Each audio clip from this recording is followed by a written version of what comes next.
Hello and welcome to the Ohio State Esports broadcast for the CLL playoffs.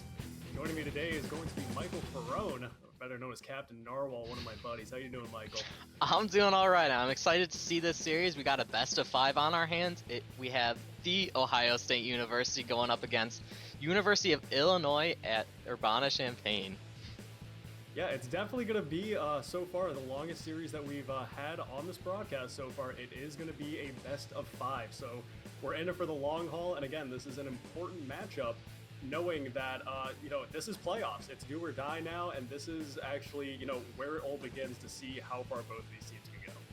Yeah, exactly. Ohio State put up a good record for themselves of 5-1 in that regular split. It netted us, I think, 7th in the playoff record, if I'm correct. Yep. Yeah, and Illini Esports is going in as the 10th seed in this round of 16. Yeah, no, it's definitely, again, the stats that, they're able to show so far, it's a reason both of these teams made it to playoffs. And, once you get to the tougher teams, though, it goes to show, like, hey, you had the best of 3s before. Sometimes you can maybe, like, cheese a team a little bit and, just get a quick 2-0 off of them. But now it's a little bit tougher. We'll have to see, the strategy that comes into play and what these players can actually do to prove themselves.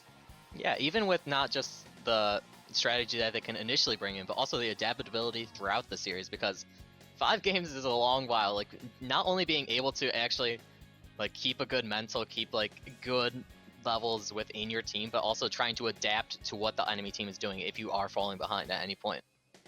Absolutely, and this is going to be the first match we've had on 11.5 now, so it being this new patch, we'll have to see how these teams are adapting, if they are going to pick up any of these picks that, got buffed, or if they're going to continue things that, maybe are falling out of flavor a little bit. Each player has a bit of their own unique style that, we'll have to see, what is going to be prioritized especially. Yeah, exactly, and we haven't been able to catch any of the pro leagues playing on this patch since they play on the old patch for a while, but so we're going to be there first. We're going to be seeing if these players can adapt and what they will bring, what have been new picks from this patch, and what we can see today to blow this playoff space right open. Yep, it's going to be a pretty nice series. I'm looking forward to it. And again, looking at, we've seen a few games from OSU, of course, on this broadcast, but this team we're going up against for this week, we've got a bit of a stacked roster that, the University of Illinois that has been put together. I mean, their top side of the map being all high ELO. We got a challenger, a grandmasters, and a mid laner. It's going to be a bit tougher than some of the previous matchups. Yeah, exactly. These players are no slouches themselves. They are playing with the sub support, I believe, so that we can see a little bit of shakiness there down in that bottom lane. And I want to see that be a vulnerability. We know the best Steve and Moch are good players in themselves, and I want to see pressure put down towards there for Ohio State. Yeah, I mean, University of Illinois wouldn't be surprised if a lot of that priority is on the top side, and then maybe OSU in response, as you said, maybe goes towards that bot side, maybe tries to, get them further ahead, knowing that that might be more the weak side of Illinois, but we'll have to wait and see. Otherwise, it's, again, I'm looking forward to it knowing it's a best of 5, because I have a good feeling it's not going to be a 3-0 either way. I think both of these teams are competent enough to each take a match off of each other, and it's all about the mental fortitude that goes on from, if you can take a loss and you can keep rolling and actually, remain strong, not get tilted, that's what's probably the most important factor in these best of 5s. Yeah, it's really important to try to maintain a good mental, because if you lose that game, you can't go in with a loser's mentality. Like, you need to be able to mentally reset to be able to go into game 2 being like, okay, this is our first game. We don't care about the loss. We're able to push forward as if we can get this 3-0. And I mean, we might have less games to play, but we still have the opportunity to win it all. Yep, and CLL playoffs, again, it's going to be, you look forward to the teams that, if they continue winning and, going into semifinals and finals, like, this is where it starts. Like, we got out of group stage, it's kind of like a little playground group stage, you're not really too worried about the matches. A lot of the teams are going to be a bit easier, but now it's the guys that are, they're here to win. Like, that's, there's a lot of fun that goes into these games, but it's a lot of the hard work that goes into the teams practicing together, how well they can work as one well-oiled unit instead of just 5 solo queue players. And we'll have to see if, they're able to utilize and show the fact that, hey, we're not just random players, kind of playing our own thing. Like, we are one team. Something I will pose to you now. where do these teams go from here? So whoever comes out on top of this game, where do we see themselves? Where do they go next week and beyond? You know, that's really up to, again, what's going to happen for the rest of the teams in this bracket as well. Because of the format, you know, it's very similar to college basketball, how they're setting up the semifinals with the third place and the first and second place matches. So if we are able to win this game this week, it's going to be an important one. It keeps us remaining in playoffs, but it's not just this series that is important. It's also going to be next week and the week after. So if we're able to 2-0, you know, almost solidifies our spot in the semifinals and onwards. But if we, you know, if we win this week and then lose next week, you know, it's more so being a contender for that third place match that is going to be later on down the series. Yeah, and we should be hopping into this game shortly, but I'm very excited. And as we're soon to get into Champ Select, I believe, are there any things you're thinking of going into this Champ Select in terms of picks, bans, anything like that?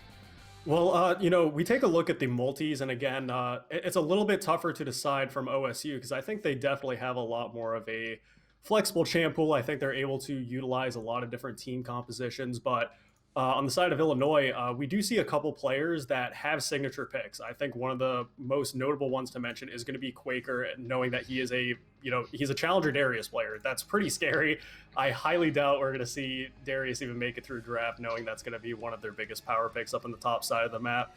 But otherwise, I mean, besides taking away the Darius, there is going to be no Viego in this game. You know, we still have Viego disabled for the CLOL matches, so too many bugs to let that champion even, you know, get to be played, because otherwise that would actually be the Daniel Park on, you know, the side of Illinois. He actually has a lot of Viego games, but unfortunately we're not going to be able to see that today. But otherwise, besides those, the main pick of the Darius, it's probably just going to be the standard meta picks, probably a lot of priority on jungle. You know, Hecarim is still, you know, an absolute terror among the game, Udyr, things like that, where it doesn't really matter who's on it. It's still a worry for most of the teams.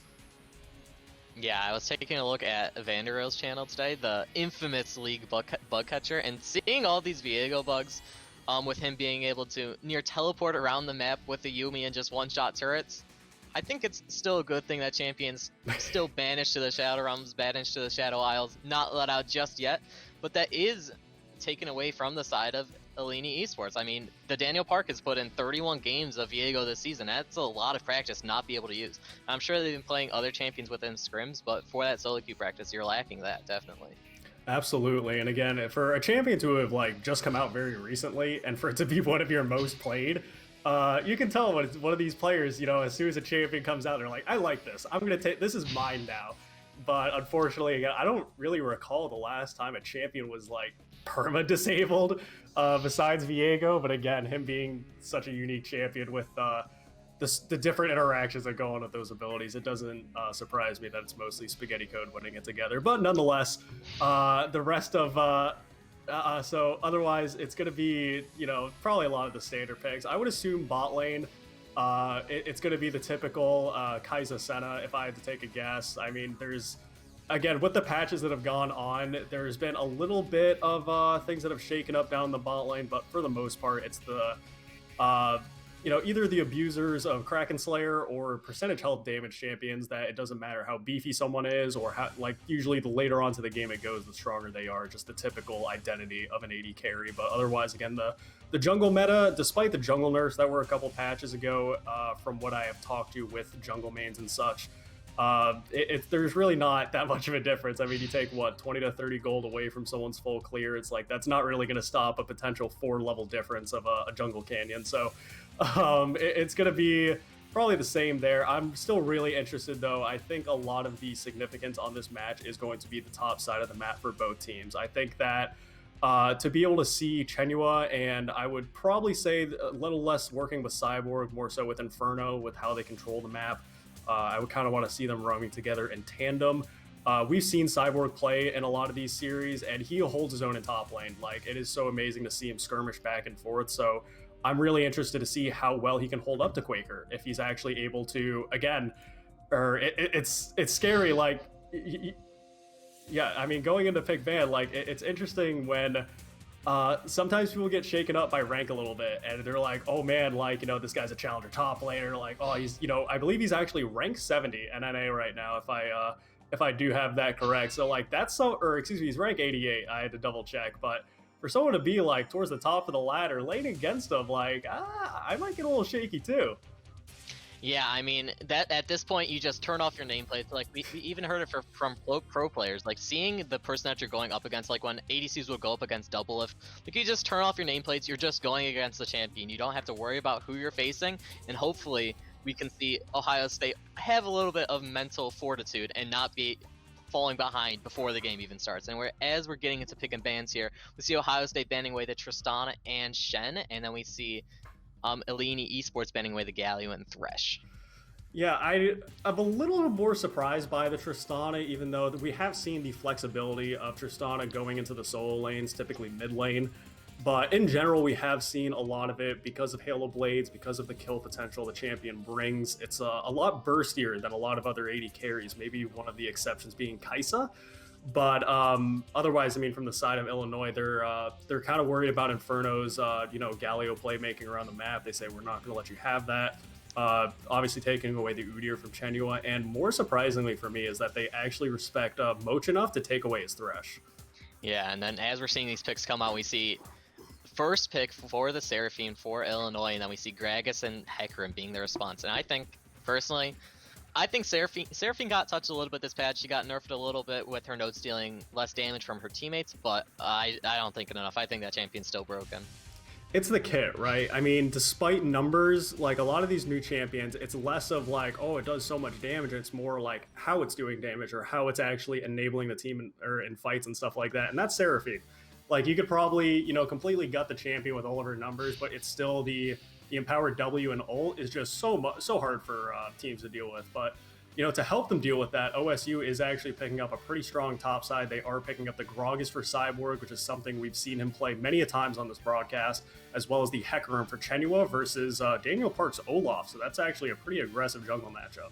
Yeah, I think it gets kind of scary when you do have that Seraphine backing up the Olaf, and with the Seraphine, we're still seeing the flex. It still could go mid or into the ADC position. So we want to see how Ohio State's going to round out this first rotation, and it does look like they are picking the Caitlyn. I'm not too sure why I've been seeing Caitlyn pop up. Do you have any insight to that? Okay, so it's going to be dependent on what Steve goes for a build. We've seen both. We haven't really seen Shield Bow. Shield Bow is such a situational item. We're seeing it more on like bruisers than we are on AD carries. But from what I know of actually watching a bit of Saber, the notorious Caitlyn one trick, with Caitlyn just having such long range, you're able to get so many autos off in such a safe way that I think Kraken is actually a little bit better, combining it with the headshot passive as well. I mean, headshot from Caitlyn hurts enough, right? But then you slap on some true damage to it, and if you get hit by that, that hurts. And additionally, I have seen a few other Caitlyns going Collector as well. I think it's a good synergy with not just her headshot passive, but also an ult.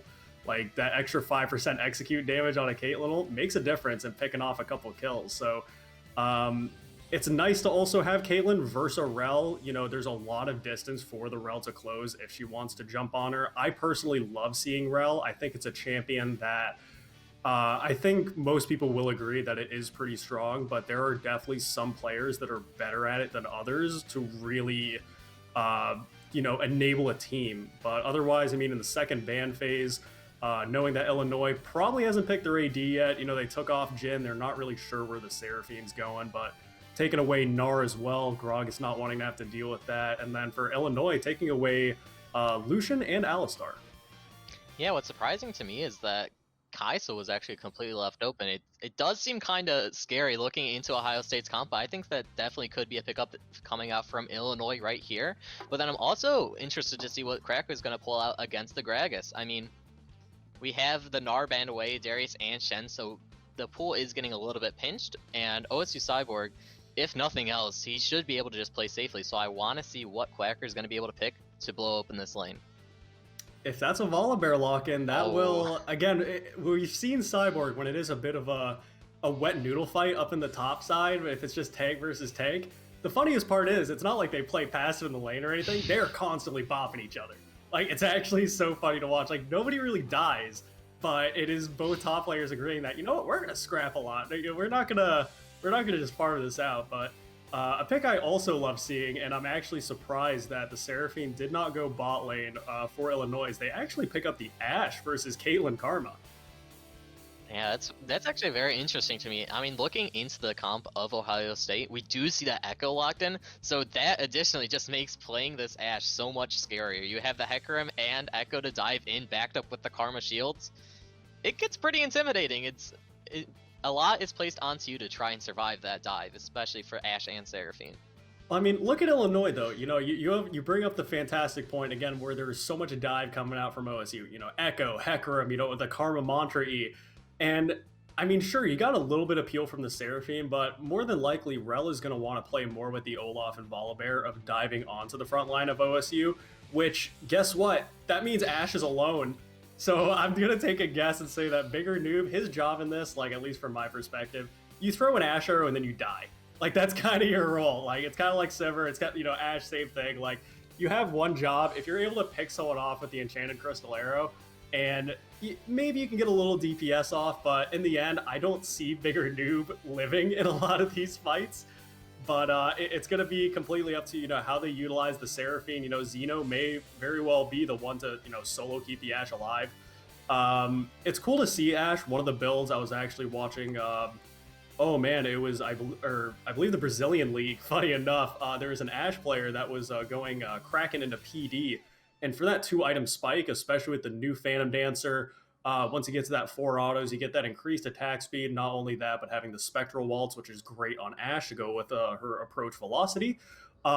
It's definitely, I think, a 2-item or power spike from Ashe. It's definitely a little more underrated than a couple of the other things we've seen, but at the same time, Caitlyn Karma's oppressive. Like, that is not a fun lane. So if I had to guess, Steve and Moch, are going to try to establish as much of an advantage as they can, try to, minimize the farm that Ashe is able to accumulate.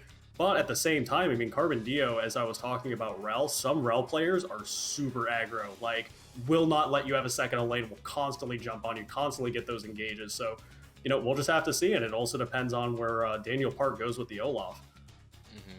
Yeah, touching on this bot lane a bit more, we did see that Karma did just get buffed. She got a couple seconds knocked off her cooldown. For some reason, I think the champion was already pretty good, but just to make that even more oppressive in the lane, it's going to be scary for the side of Rel. And I mean, you talked about that these Rels like to just continually go in, but that's a lot harder to do when you're sitting at 40% health the entire lane. Yep. I think that's definitely why the Karma pick, it was definitely a fantastic pickup, especially with so much dive that comes out from Illinois' comp as well. To have the Mantra E, I think, is one of the... a lot of times when we see Karma, we're not seeing it a lot in solo queue, except for like some of the cheesy players that play it like tank top, which is really weird. But a lot of times in competitive, you see it a lot better utilized, more efficiently, and I think it has to do with... using that Mantra E not only for the shielding, but, the little mini Sivir, it can actually help so much when you're having to worry about the dive coming out from Illinois. So we'll see what Moch is able to do on it, how Willie's versed in it. But again, the top side, I was kind of hoping it would be a bit more of an aggro matchup with the champions. Gragas Volibear, there's still kill potential, of course, and it has to do with jungle presence as well, but it's not really something as spicy as I was hoping, like, Camille Darius or something like that, where it's like, oh boy, it's going to be a bloodbath, but I'm not sure which way. Yeah, it's definitely maybe not as exciting when we do look up at Quacker being that challenger top laner. But then again, Volibear, I mean, we saw what Blipple was able to do to it when he brought it out on Fnatic against G2. Like, he was one-shotting ADCs, so Caitlyn, the best Steve, might have to be very careful going into this game. Because if Volibear decides to go for, I believe, the Triforce, Starax, Gargoyles build, like, that's very intimidating, especially when you're trying to hide as a Caitlyn Karma. Because those champions, I mean, we were talking about how Seraphine and Ashe are very squishy, want to hide in the back. But it's the same, it's a lot of the same on the side of Ohio State, with the squishy backline and those pieces that are trying to get to them and want to tear them down. Yep, and again, it's both teams are scary comps, and again, the draft is actually, pretty well done, and once it gets to playoffs, I doubt they are, you're not really going for any troll picks at this point in the game, or excuse me, at this point in the bracket for a tournament. Like, maybe in the group stage, you can kind of, get away with a couple niche picks and be like, haha, we can kind of stop them on this, it doesn't matter, but now it's like, oh yeah, no, we're definitely gonna put whatever is the best available choice for us. We're gonna take that, and I think both teams did utilize that. But then we also might be thinking, what do these teams have out if they want to bring out something later? Like, are they showing their entire hand right now, or do they have something later down the series? Because this is a best of 5. These teams do have room to adapt and to grow. And as we're heading into a little bit of a game pause, we can talk about where these picks might go, where we might see coming, like, draft shortcomings into the next couple games. I mean, it's all going to depend on what we see in the lanes, and I was talking about it before the game had started, where we had seen Cyborg on Gragas so much that I was fairly convinced that it would be enough for Illinois to pull a ban for it. But they actually let it through, and I think, you know, he has shown that it's not just the laning pressure that he's able to do with the Gragas, because he doesn't go AP. We have seen Cyborg go full tank on the Gragas nearly every time, but he is so good at using the explosive cask in a team fight. Like, we have seen him isolate squishies every team fight, almost every Gragas ult he does, and I think it's so scary to where, again, it's the Ashe we have to worry about for Illinois. I mean, they do have the Seraphine, you know, more than likely going to be the Moonstone Seraphine that we almost always see, but I mean, otherwise, I mean, I see Olaf and Ashe damage and not that much else. Yeah, it definitely is lacking some damage, and on the topic of the Gragas in the top lane, we did see Gragas hit with a little bit of a nerf. I think it increased the mana cost on the Q, but I've been seeing a lot of Gragases actually go the, oh my gosh, it's blanking on me, the GLP-esque item. Oh, Everfrost. Yeah, I've been seeing a lot of Gragases go the Everfrost, and we could see OSU Cyborg pull that out and do a little bit more damage on that Gragas, adding to the threat. Yeah, and as we get into the game, we'll have to see what these builds are. I mean, we have seen the Everfrost buff, and to where nearly every mage or anyone that goes even relatively AP is starting to build it a lot more in high ELO. I don't think it's Cyborg's style, but he might surprise me. I don't know.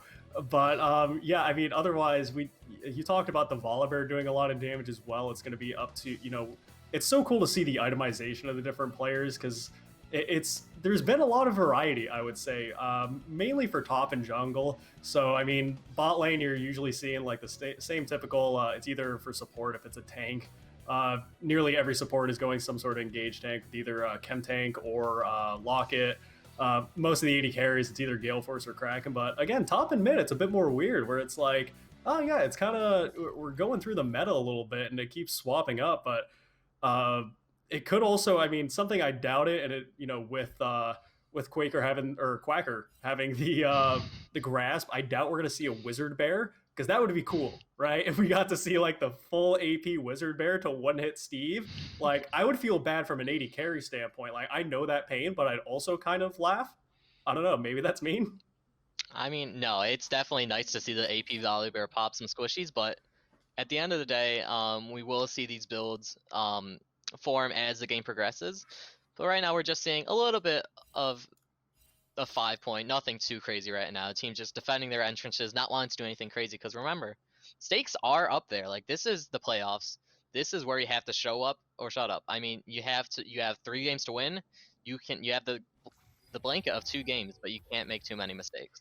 Yeah, especially you don't want to be the guy that in game 1, if your team decides to go for an invade, you don't want the whole game to go downhill from a level 1 and then just tilt for the rest of the series. But actually, Carpet Dio, as we talked about, with this Rel pick, already at level 1, jumping on Steve, who is like 30% health already at level 1. That's kind of insane.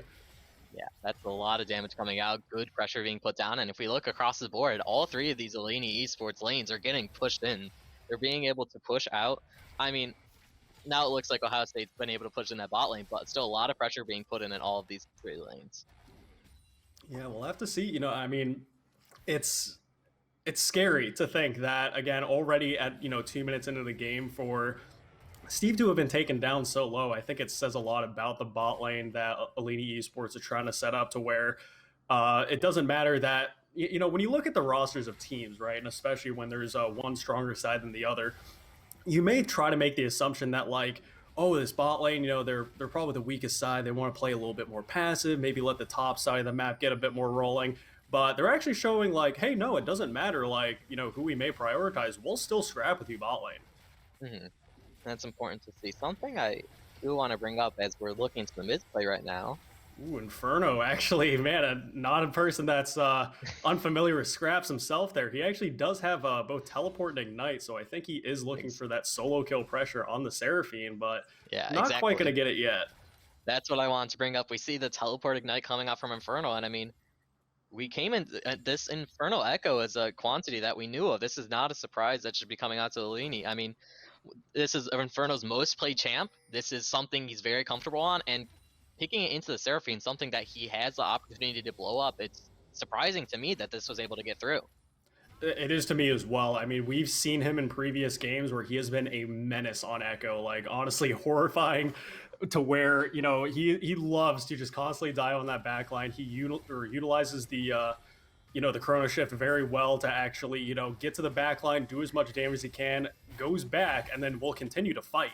Like he is someone that every opportunity he can see on Echo, he will utilize it. So as you said, I'm surprised that Alini Esports decided to just let Inferno have that.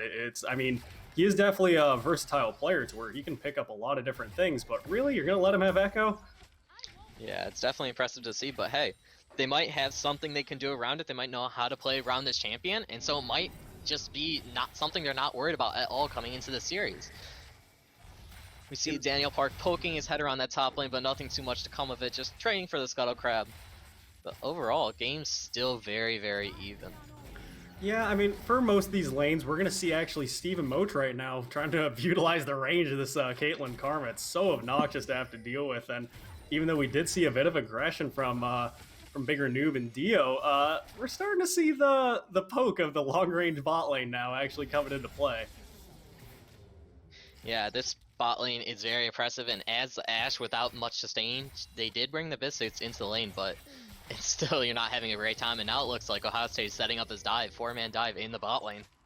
Man, this is a position that I am familiar with. It hurts, and Inferno picking up that first blood.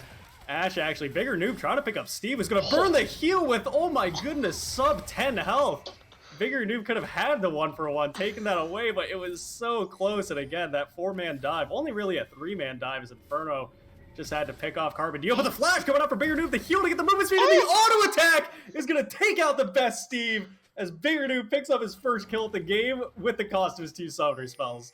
You have under 50 health. You can't back that close to the best Steve. What are you doing? That is such a greedy play, and I mean, we saw it. He took the tower shots, and then he didn't back up. He didn't respect the Ashe, because I mean, all that it would take is a single W, even if Ashe doesn't walk up that far, but wow, that is a crazy misplay coming out from Steve after a good play from the rest of his team.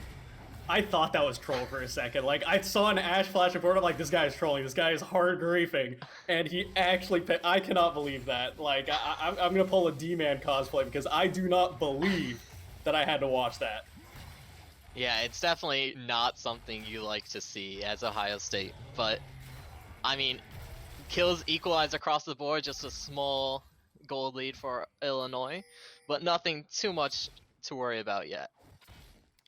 Yeah, otherwise, again, just having 1 kill on both sides right now, coming in this 6-minute point in the game, it's not too bad. We do see Carbon Dio, excuse me, applying that pressure in the mid lane, because we have seen, as we talked about, Inferno on this Echo, and here he is with Chenua actually trying to make a play happen on Daniel Park, popping that ghost away, and here comes I was about to say Sejuani, but that's going to be a Seraphine ult instead to kind of, just decide to disengage that. They don't want to continue. They're just, kind of taking it on pause as both junglers go back to their respective camps.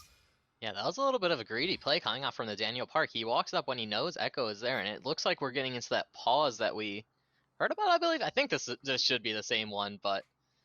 Yep, no, it does look like it's going to be on pause pretty shortly here, but just wanting to talk about it. I mean, Inferno on this Echo, we've seen when the junglers aren't even there, constantly he's going in on the Seraphine, getting that third proc off on that Echo pass. I mean, he's constantly chunking out Xeno almost every opportunity he can get, and I loved to see the response that Inferno had to Chenua, knowing that the Daniel Park was, trying to get into the face of the Hecarim, trying to see, if he can establish a lead, try to bully him out of his own jungle, but Echo said, nuh-uh, you're getting out of here. And with Seraphine only having the tier endurance right now, we're not going to see a lot of damage coming out from her, especially after she has to get, Vandal Glass Mirror, you're going for the... for more of a utility build that's not going to be doing a lot of damage. So I feel like in terms of the 2v2 with Xeno, Daniel Park versus Chenua Inferno, I definitely think OSU has the advantage in that respect. Yeah, no, definitely. We have that. The Hecarim already getting off. I mean, they are down behind They are down about like 2 camps right now, but nothing too scary as Quacker getting a little bit aggressive up here, but then again, a little bit aggressive, a lot aggressive. He's gonna go in with the Volibear ult. Carvin on the bot side is gonna start to fight off on his own as well, but man, again, we're seeing both sides of the map play aggressive here, but no results just yet. That's such a curious play for me, because the Volibear ult's a very long cooldown, and I mean, that's not something you want to just be ripping like that, especially when Greg has both ult and flash to disengage. Yeah, no, that was definitely not something I expected. You know, I did not anticipate an all-in from the Volibear at that moment, but as we talked about with the Gragas pick, you know, it's a very valuable pick in terms of the disengage, where if Cyborg doesn't want that fight, you know, he sees the Volibear ulting in, if he doesn't think he can take it, as we just saw, he'll just Gragas ult him away, and then he just kind of stands there, and the lane goes back to normal, but otherwise right now, both junglers are in the bot side of the map. Chenua is on Dragon, but Daniel Park kind of has an idea of what's going on here. As you know, he's actually walking up to the bot lane. That's going to be the Asher coming out, stunning up Moch, I should say. The Olaf axes are going to be able to slow him down. I'm tripping over my words today as Bigger Noob picks off Moch, but here comes the teleports coming in from from Volibear actually. Not a teleport available on Cyborg just yet, but he was just there for, you know, for safety's sake. You know, pushes away the Echo and the Hecarim, and actually decides to stay for a minute, knowing how low Steve is, does not have his support with him, but jungle and mid are still in their jungle, ready to see if they can pull a dive off, but I think it's going to be okay for now. Yeah, this is actually very big for OSU Cyborg. There's a wasted TP coming up from Quacker in that top lane, and now he's able to claw back a little bit of that lead. He was able to shove in the wave. It will be a bit caught by Xeno on the Seraphine, but Xeno actually, there's nothing left for when he gets there, so they have to walk away without too much. It looks like, actually, we're seeing a little bit of lane swap action happening across the board for the side of Illinois. Yeah, probably for the best. I mean, as we saw with the Volibear and the Gragas scrapping, there's really not much that Quacker can really do. You know, despite having that Sheen and probably going for more of that Divine Sunderer build, he is going to be doing damage, as we talked about. And honestly, for Seraphine going against Echo, it's very scary for her. Unless Daniel is there the entire time holding the Seraphine's hand, there is so much potential for Inferno to pick him off. So, you know, they may very well send her to the top side, knowing that a Bomby Cinder, Gragas is not going to be nearly as much of a threat, but as they're on Herald right now, OSU does recognize it. It is at about 2k, and here comes the Rel ult. It's actually going to start off, and the great Seraphine ult is going to have Daniel Park taking out 2 of the members of OSU. Ash is trying to kite back to the best she can. Inferno going to be able to ult. He's going to see if he can take out the Daniel Park, but that's going to be Volibear showing up just in time, and the Bigger Noob is on a killing spree, and Quacker, the big bear, is going to be able to chase that Caitlyn away as the Daniel Park picks up a triple kill versus OSU and looks towards Herald. Yeah, that was 4 clean kills going down for Illinois. And I mean, Ohio State went in a lot too early. The best Steve wasn't even near. They were only just in the range to Caitlyn all at the very tail end of that, but very good fight coming out from Illinois. They responded well. It looked like they were in a bad position to start, but then, I mean, they got the fight they wanted. They were able to shut down even with losing a member, but it was fine at the end of the day. That was a pretty cool team fight to watch, actually. A great Seraphine ult. You know, the Ashe, I was surprised, was able to live with Inferno diving onto her. You know, she had to burn ult and kite to the best of her ability. And Inferno even got a good ult coming back into that fight as Echo. But it still just wasn't enough. We saw the sustain that came out from the Seraphine. We saw how scary it is for an Olaf to just get free damage off in a fight. You know, not even having the full item for it and just now finishing off his Gore Drinker. And alternatively, on the bot side, I did expect, you know, both Steve and Moch to be able to have an advantage with, you know, the long-range poke lane, but they have a little bit of a CS lead. You know, it's, you know, close to a 15 CS lead, but a 3-0-3 Ashe for Alini Esports right now is pretty scary. Yeah, I think that kill participation a little bit negates that CS lead, so I'm sure Bigger Noob's not too worried in that lane, but something that I did want to point out, as you talked about the Daniel Park completing that Gore Drinker, it's interesting to me that they still opt to go for that instead of as Inferno. Inferno trying to make something happen, but he is all alone trying to go on in this 1v2 play. The Daniel Park is just tearing him apart as he goes on a rampage. Carvin Dio there just in case he was able to turn it 1v2. But man, Inferno probably biting. Yeah, that was a play. That was definitely a play. You know, it's the aggression. I think we can see that right now. It's 7-2. in favor of Alini Esports. And, you know, maybe getting a little bit desperate to get back into the game is actually going to result in them getting a little farther behind than they'd like. Yeah, that's definitely not the play you want to see, especially when you know the Echo doesn't have the flash. Oh, it looks like... Man, Shenhua actually going... Man, both the jungle and mid right now, biting off more than they can chew. You know, the Unstoppable Onslaught does, you know, try to bring him back. And the Rel ult on both of the members of OSU's bot lane as Moch is trying to get the tether off. He does indeed. Steve's going to have to flash away, but guess what? That's an Ashe slow. That's approach velocity. That's bigger noob on a rampage as poor Steve with his little bit of health left is going to have to recall under his turret in fear of, again, this Ashe Rel that is putting in a lot more work than we anticipated. Yeah, no, Ohio State just keeps making these mistakes. It's not like some insane team coordination, but like each part of Ohio State is just making their individual mistakes, and it's just falling apart.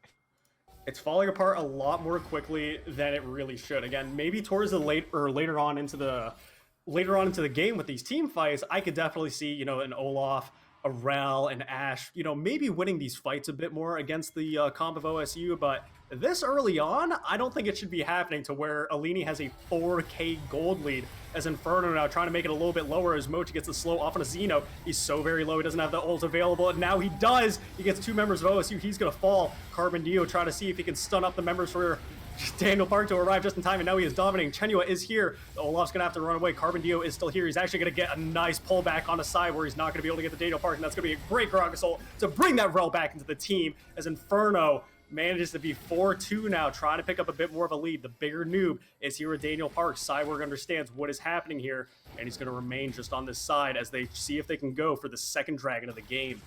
Yeah, it looks like Illinois might just be sacking this dragon in favor of that mid push. I mean, they should be easily able to get this first turret and might even be able to get a good chunk off onto the second one. So it's not all lost for Illinois. They did come on the negative end of that play, but they were able to pick up mid-tier 1, which is huge for movements on the rest of the map.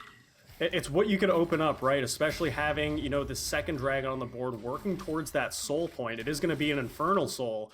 You know, something for a more aggressive team or a team composition like OSU has right now with a Caitlyn, with a Hecarim, with the Echo. Infernal Soul is absolutely terrifying. You know, maybe on the side of Alini, we'd want maybe more of an Earth Soul or, I mean, arguably even a Cloud Soul would actually be good. And of course, Ocean Soul is busted on just about everything. But taking a look at the items right now, it's actually going to be the Gale Force Ashe. I did anticipate it was going to be the Kraken, especially maybe versus the Hecarim and Gragas, but he's going to opt more for that mobility and the movement speed that comes from that Mythic passive. So more than likely going to be that PD next. Not only do you get that Spectral Waltz, but you're getting these bonus movement speed from the Zeal item. So it's going to be a slippery Ashe, and we did talk about, you know, maybe not a lot of peel coming out from Alini, but if bigger noob is able to peel himself, it might not be a problem. Yeah, I mean, it looks like you're 0 for 2 on your predictions today for those mythic items because we have Xeno going for the Leandres instead of the Moonstone. See, now I'm not much of a mid laner. I have played a lot of Seraphine bot lane, and I do not like this pickup for Xeno here. I think if you are, again, we did talk about how maybe they're lacking in a little bit of damage if they do have the Seraphine mid. Maybe they thought the same, and they decided, ooh, we do need to itemize the Seraphine differently to make up for this lost damage. But I think if you're picking Seraphine, you kind of have to commit as to what the role of the champion does, which is keep everybody alive, set stuff up for other people. Like, you're not picking the Seraphine to do damage, right? Like, it's not a Xerath. Like, you're not picking it to like, oh, we're gonna have this huge DPS mage in the mid lane. It's like, no, we're gonna have something that is a great team fight ultimate, something that has so much sustain that comes out from the W as well as crowd control from the E. Like, that's why you're picking it. So a Leandre's pickup, I'm gonna call weird champ on that one. I'm gonna say that's a bit strange. Yeah, I definitely understand the point where they would attest that they need more damage coming out from the side of Illinois, but what you're missing there then is the effective damage that Moonstaff, the combination of Moonstone and Staff of Flowing Water, gives your team. Because not only does it give you more health to fight with, so more damage over time, because, I mean, you're not dying as quickly, but then also you give the AP to the rest of your team. You have good users in the Volibear Ashe, so both of those are being buffed up by that, and as we see Quacker getting a little bit jumped on. Yeah, Quacker actually, man, you may be big, but you're not that big. Actually, the Unstoppable Onslaught chases down this Baron. He turns a little bit, saying like, hey, if you want to fight me, I will. I do have the 2-level advantage on you, but that's just going to be 2 ults popped we actually do see the Caitlyn ult down as well. They really, a lot of these ultimates are down on the side of OSU as the rest of Alini decide to go mid lane, knowing they have a bit of an advantage now. Only 2 members of OSU's bot lane are here, and that's going to be Steve with the Ash Arrow. That's going to be the Seraphine ult. You can't move, buddy! As the 11th kill of this game, and all the members of Alini are here in the mid lane with this Herald right now. That root from the Seraphine is Moach falling down, and Chenua ghosting around, but there's no Hecarim ult for you, buddy. And man, 18 minutes in, if they're popping this inhib open, it's very low. They actually didn't finish it off. That's the correct play, to not finish it off. OSU Cyborg trying to look for this 2v4. Cyborg is 1v4 and he does not care. Chenua is coming in to help him out here. The Daniel Park, the lower that Olaf gets, the stronger he is. He is godlike right now and he's going for Inferno. He is not scared at all as Carbon Dio flashes forward to see if he can reduce the armor of Inferno. Cyborg, you're still a little too close, buddy, and Rel's going to pull you back. One more auto is going to do it for Cyborg. He's going to waddle away with just the little amount of health that he has left. And man, oh man, what a dominating performance so far from Alini. Yeah, it's been very dominant overall, but you were talking about this right before that little scuffle broke out, but I think it's actually the right play for Illinois not to break that inhibitor, because if they do break this inhibitor at 18 minutes, you can't do anything. Baron's not up during that time. Baron just spawns at the end during that time, but you don't exactly want to go for the 20-minute Baron. You are very far ahead, but that's still very scary for you. That's a throw opportunity. So to not give Ohio State that perma push lane into them, that free gold, that free level influx, it's actually very impactful. I like that decision, be it conscious or not. Yeah, no, I believe you were absolutely right. I think that is probably going to be the most efficient way for Alini to go, is now OSU. As they get a little bit more desperate, they're going for a cheese bush. We're going to see if it pays off. Daniel Park, actually, he doesn't care how many people are in that jungle. He sees Inferno and he wants them. But right now, both teams are posturing around this next dragon. Who's going to be able to start it off? As right now, Quacker, he's right into the face of Cyborg. He wants to get in there. He's looping around. Moach actually is just on the side trying to see if he can push it off for him. Steve trying to get what damage he can off. He does have the Kraken finished off, and Carbon Dio on the Rel trying to see what he can get started. That's going to be the ultimate. That's going to be the Seraphine ultimate. Actually getting Inferno as well. And Zeno's going to take down Cyborg. Carbon Dio is so very low. And Moach, you're on the wrong side of the wall, buddy. You need to get there for your team.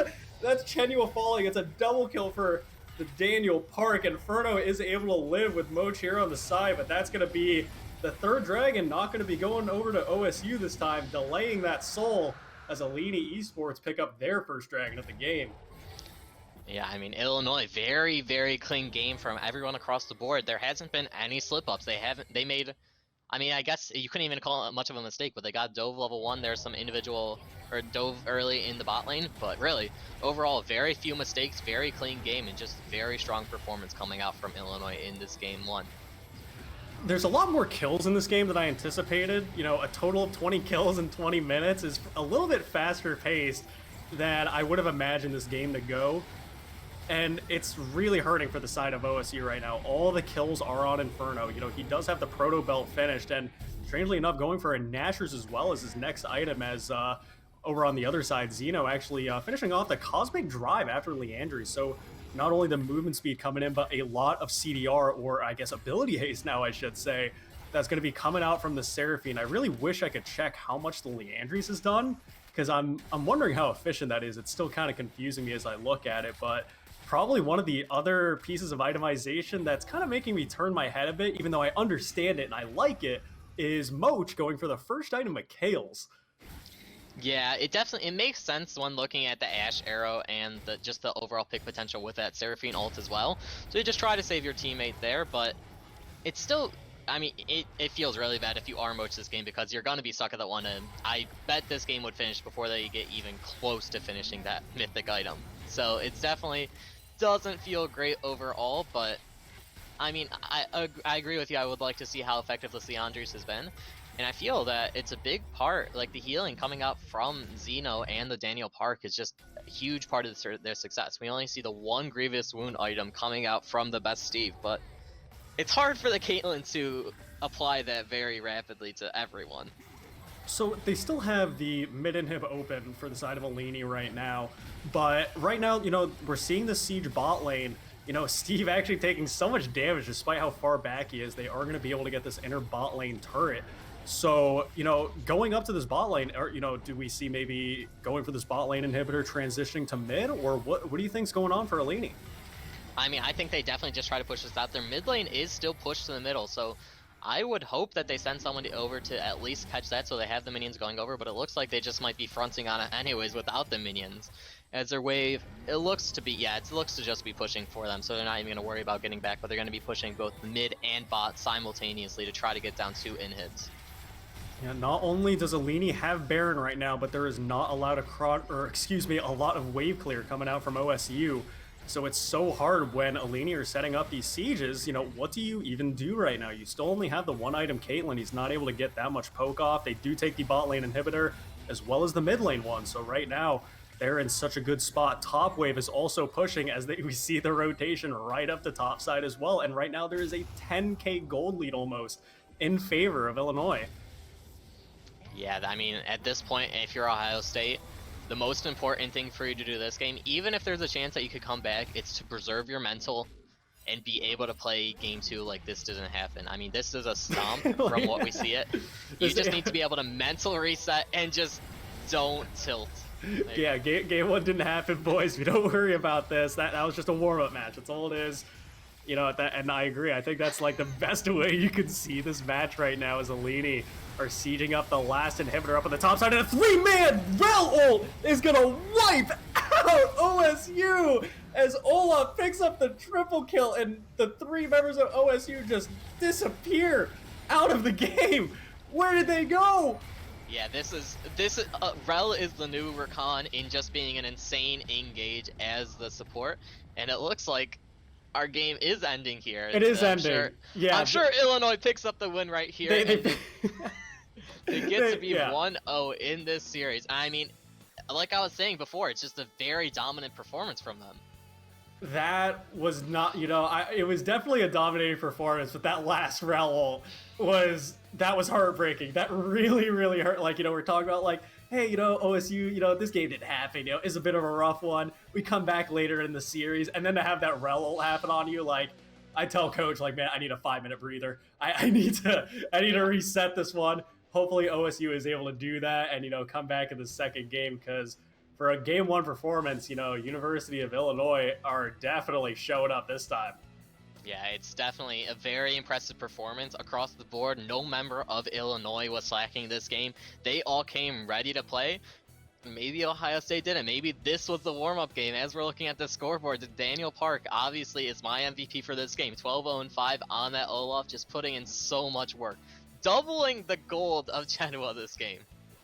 Again, I don't want to talk about gaps. I want to reset. I want to go like I'm not going to point this out, but damage is something I do like to look at. You know, it's going to be no surprise of that Olaf damage. You know, I would say Daniel Park for wiping up those fights with the great setups coming out from the Seraphine Rel. There's no surprise there.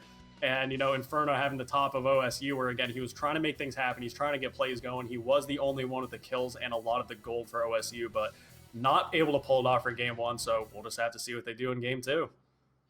Yeah, hopefully we can see Ohio State bounce back, or we can even see Illinois keep up this dominant performance. It's very impressive to watch them play, and I just hope for more good games.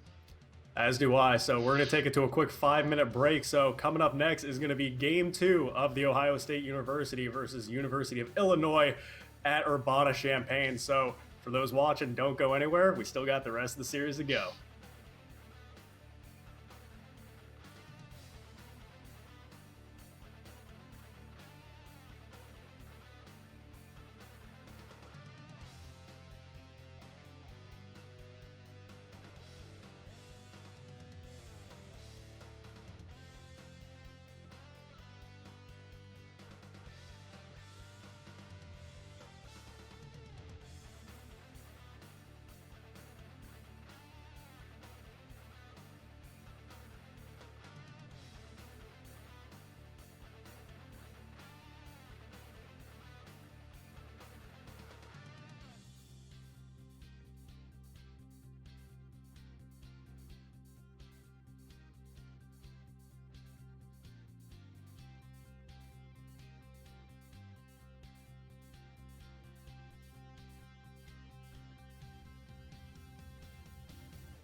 Hello and welcome back to the Ohio State Esports broadcast of the CLOL matches of the Ohio State University versus the University of Illinois, Urbana Champaign. So we're gonna actually hop right into pick ban of Game 2. And Michael, I gotta ask you, man. We were talking a bit about it, in the transition to this Game 2, but we need to see something change up in draft because I do not think what Illinois did was elite or was legal.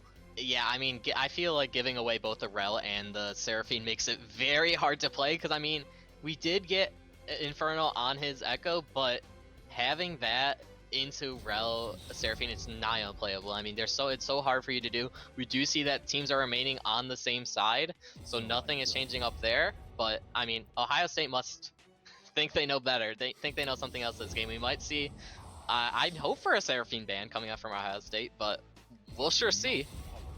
We talked about how we were surprised that we're like, wow, Illinois let Inferno have Echo. That's kind of strange, but I guess that was intentional, knowing that an Echo is not going to do anything into Rel Seraphine. So, as you said, I'm really, really hoping OSU picks up a Seraphine ban. I think it's more than valuable. Again, it's annoying to have to deal with the flex where it can go, mid 80 carry support. Like, you don't want to have to deal with that. You don't want it anywhere in the game, so hopefully this third ban is going to take out the Seraphine, especially because Illinois, as you said, it's the same side, so they have first pick. Yeah, I believe that Illinois ran back their bans, still just those power picks in the Udyr, Thresh, and Galio. But then here for Ohio State, they had the Tristana ban, but instead they banned the Rel away.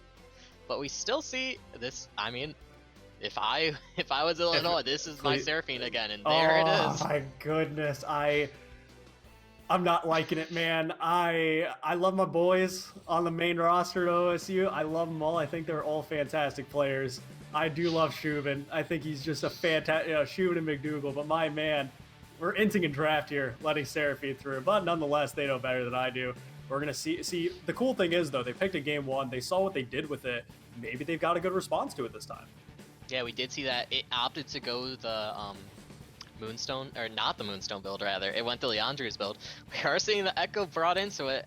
They did ban away the Rel, and I guess that was a lot of the issue for the Echo getting into those fights and trying to be able to peel, because if Rel just has her E, or the ult, it just gets so much harder for Echo to actually get on those priority targets. And so, hopefully with that ban away, we see something else, and we do see the Scion locked in. It was probably for OSU Cyborg, but then again, hey, we might see the Senna Scion in the bot lane for Mochi and the best Steve. I mean, that would be weird. I mean, if you tilted a bot lane that hard to go something wacky. G2 won it. I mean, hey, that's fair. I just don't see Steve and Moch as those types of players. Maybe I'm wrong. Maybe they've got something up their sleeve. I'd like to see it. It's kind of troll, but I'm going to guess that it's Cyborg up top lane. They do really like putting him on these meat shields, just to be able to stand in front of the carries of OSU. We're seeing another Olaf from Daniel Park. I think Olaf Seraphine has just been... I thought that Chenua and Inferno had the advantage in the 2v2. Again, I'm not as knowledgeable on mid and jungle matchups as I am on bot lane, but I felt like early they definitely could have snowballed a bit more. I think Chenua had a bit more of a rough game than we're used to seeing him. So it'll be, it'll be interesting to see if they can handle it a bit better this time. But in response to what is possibly Cyborg on Scion, we're actually seeing Quacker pick up Aatrox. Yeah, Aatrox very aggressive, and I mean, it should be a good pick. This is something more stylish than what we were hoping for last game. We saw the Volibear Gragas matchup in that top lane, but I mean, this should be more active, at least with the Aatrox. And we see Chenua not dissuaded by the last game's performance, picking up that Hecarim once more. I mean, for second ban phase, though, what do you think's the priority from OSU right now? What do you think, they have top, mid, and jungle more than likely. Again, the Seraphine flex pick, it's hard to say, but probably on Xeno. So what does OSU take out? I feel... with the picks that you have, I think you have to ban away the supports. I think what OSU should do here, I mean, thinking about it more, I don't know. But I think that okay, there you go. So we're saying that they're banning away the ADCs. I think since OSU will get the first pick out of this next rotation, they pick their ADC first, and then counter pick with support. I think that's their best path here. And what we should see, we are seeing Illinois also banning away some ADCs, so obviously they want to pitch the pool. Kaisa left completely open last game. They still might not opt for it this game. I still think that champion's super strong, but we'll see what happens, what comes out here. We actually saw a split ban phase from Ohio State last time. They banned a support and an ADC, I believe. So we could see one of those two bans. Instead, they just banned the Jinx away as well. But we'll see what they actually end up choosing. I like both the Ash and the Jinx ban, especially with the comp that it seems that Illinois likes to run. More than likely, as we had mentioned, it's going to be Xeno on the Seraphine, knowing that they have the utility support with an engaged support probably coming out from Carven Dio. The rel is taken away, but I think they do like to have the style of the hyper carries. So, we saw a couple of good Ash ults too, and I think that probably added to the tilt of OSU. It feels really bad to not only not have cleanse on Steve. I think that was probably one of the mistakes as well. I think it would be super valuable to have cleanse versus Ash and just, make sure that doesn't happen. Because then again, the first item Mikhail's Karma, it feels bad. It's sad that, you can't even pick up a mythic before the game's over. But Steve actually, an aggressive pick, we saw the 80 carry Caitlyn last game for Steve, kind of seeing if you can poke and harass him with the Caitlyn. He's like, I'm done. I'm picking Tristana. I'm jumping into 5. I don't care anymore. I'm done. Yeah, I saw that Caitlyn hover, and I was just hoping to not see that. Me and Stu behind the scenes were talking about. I still think Caitlyn is useless. I am not convinced by it. In every pro game I've seen, it's not performed well. We do see the Misfortune as a response for bigger noob. I've seen less of this champion recently, but I still think she's a powerful champ. So I'm torn on it, right? Because again, I played a ton of Misfortune at the start of the season. I think she was like uncontested, the best 80 carry. Absolute power pick, horrifying in a game as soon as she gets post 6. It kind of fell off, and I think it's less to do because we didn't see Misfortune nerfs or anything like that. I think part of the reason why is because of what happened in the meta and what switched it up. And I think at the beginning of the season, a lot of people were like, 80 carries weak, it kind of sucks and all that garbage. But I still think, as you said, it's a horrifying pick, especially when you consider what Illinois has. You have a Seraphine Olaf. Like, all they need to do, get a Seraphine ult off, Olaf causes havoc, and a Misfortune bullet time in the back line. That can potentially wipe out everybody, except maybe the exceptions of Chenyu and Cyborg. I think they can actually take a full MF ult. They'll be okay. And alternatively, I think it's the meta of 80 carries with, again, Tristana being powerful. I don't like Misfortune as a response to the Tristana, because I think it is probably one of the very few matchups that and again, I think they realized it as well because Moch also picking up the Blitzcrank. So I think that it's an assassin. Like, you're picking Tristana, not really as like, it does DPS throughout the game, it can play that front to back type of style. But typically we see Tristana pick off one person and then just jump around at like 10 different people and kill them all. So I think a Blitzcrank is an awesome pickup for them. And especially with Xeno picking up Victor, actually. So I should say I was mistaken in the confidence I had in the Seraphine mid. It is actually going to be the Victor on Xeno. And that's going to be a lot more of an aggressive matchup in the mid lane. We saw Xeno with the Seraphine. He was kind of trading back with Inferno a little bit, but it was usually Inferno winning those one-on-one trades. But I think with a Victor, I think Xeno got a little upset, and he's like, man, God, Inferno, dude, he's so cocky. Look at this guy constantly eating onto me as Echo. He's like, you know what? I'm going to kill you this time. I'm sending my support on Seraphine. We're going to battle this time. Yeah, I mean, the Victor is definitely a big pickup for Illinois, but seeing that Seraphine held as a flex pick, like that's a lot of power for Seraphine in my book, because I mean you have that potential triple flex ending into the bot carry position as well. So having that flex, and then that pinches Ohio State because like what I was mentioning, and I think that they were just gonna ban ADCs and then not ban supports, or I mean they could have banned supports, but they did go for the ADCs. Maybe they had the intuition that they thought that it wasn't going to be the Seraphine, or maybe they just didn't know, so they just didn't ban it. That you don't want to throw bans away, just waste them for nothing. But then I actually really love seeing this Blitzcrank pick. I think you have 3 great targets in the Victor, Misfortune, and Seraphine. And I mean, even with the shield break and just the channel stopper, so you could break all the Seraphine shields, or you could break Misfortune, or you could stop Misfortune with it. So anything that can happen, I really want to see Moch perform well in this Blitzcrank.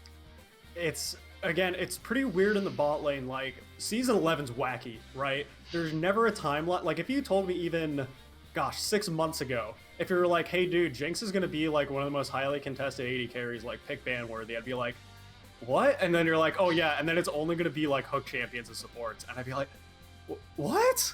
Like, I never would have anticipated the season to be this way, but here we are. And the Blitzcrank, I would say, is a little spicier than, let's say, they did ban Thresh, so, that option's not even available, but Blitzcrank is spicy, and I think it's a very cheese champion. I don't think you can play, like, the textbook, like, I think you need to be wacky on Blitz. Like, I think if you pick Blitz in a draft, you have to go for stupid stuff.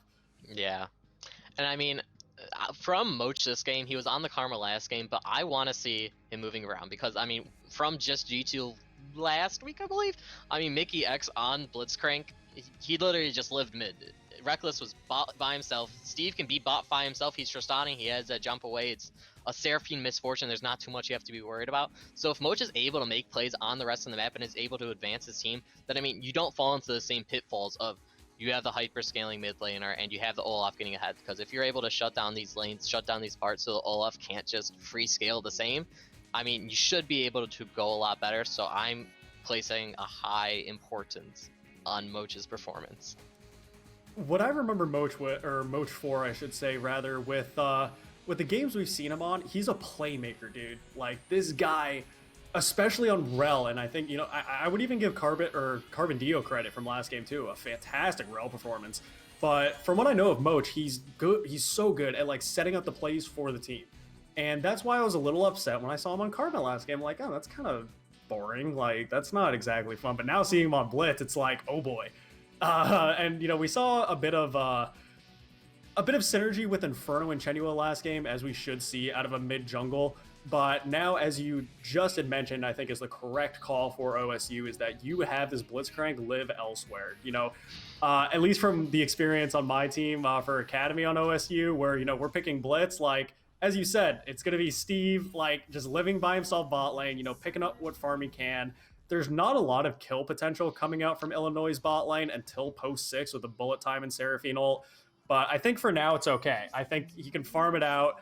It won't be too bad. But, and again, Victor, I'm more concerned about the Victor pick because obviously there's not early kill pressure, but there's enough to where they can kind of, you know, punch each other back and forth as opposed to, I mean, Seraphine can as well.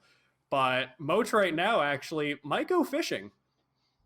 Yeah, Moch is definitely looking around for something, for a play to potentially happen, but it looks like things are just going to settle out. And I want to point out a little bit of Summoner Spell switch up in the mid lane. Inferno now going against the Victor opts to actually take a flash this game. And then Xeno playing respectively against the Echo. The hook, I thought he barely missing. I thought he had it, dude. That was it. Like, if he hit that hook, the game was won. I don't care what anyone says. Even if he had to flash over the wall, that is a psychological victory. That would have been so good. It is a huge, even just, I mean, having the flash off is Misfortune. Misfortune has nothing else to say for her, and she doesn't have the support that can easily peel for her pre-6. So, I mean, that would have been huge, but it looks like we're just getting into our game, getting into lanes, and it looks like both of our junglers are starting on their top buffs. Yeah, probably some early bot lane priority for both of these junglers if that is where they do decide to path after, you know, taking these top buffs here. I am curious as to see how the bot lane's going to go, because I want to know how fat, like, my ideal, right, with the Tristana Blitzcrank is that if they can get one cheesy pick around maybe levels 2 to 4, if they can get a Blitzcrank hook, a kill on either Seraphine or Misfortune, that lets Steve, you know, stay in lane 1v2 a lot better if he can pick up a first blood. You know, even just having a longsword advantage over the AD carry could even make it so possibly if they, you know, blunder hard enough, he could potentially 1v2 with the reset. It would be cool to see, but I'm excited with Quaker having more of a aggressive pick with the Aatrox. You know, Cyborg a lot of times we're still seeing on the Tank Gragas and, you know, Tank Scion and stuff, but now I want to see if Quaker can actually, like, Quacker rather, can actually, you know, pop off on the Aatrox. Yeah, I mean, this Aatrox, as I mentioned, it's a lot more active than the Volibear. It's a lot more trading. And I mean, it has the option to be a lot more aggressive. It has the option to do a lot more in these later games. Like, be the carry that we know this challenger level player in Quacker to be. Yeah, and right now we do see the early aggression in the mid lane. Xeno's holding on to that exhaust. Some diamond hands right there with how low he was getting. That's a little greedy.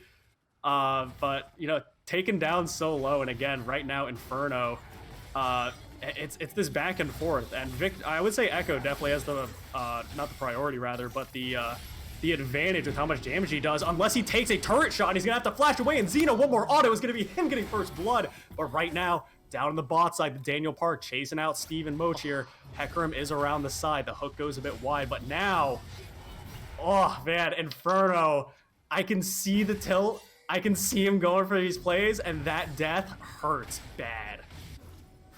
Yeah, no, that's definitely not what you want to see, especially after being the person with the kills last game. but not being able to do anything, having your signature champion, I'd call it, twice in a row, but being put so far behind.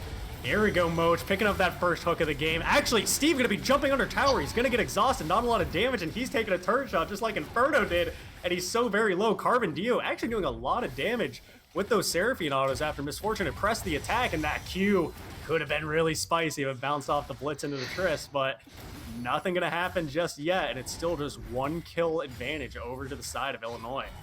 Yeah, I mean, we were talking about this, but Ohio State, level heads prevail. They need to calm down.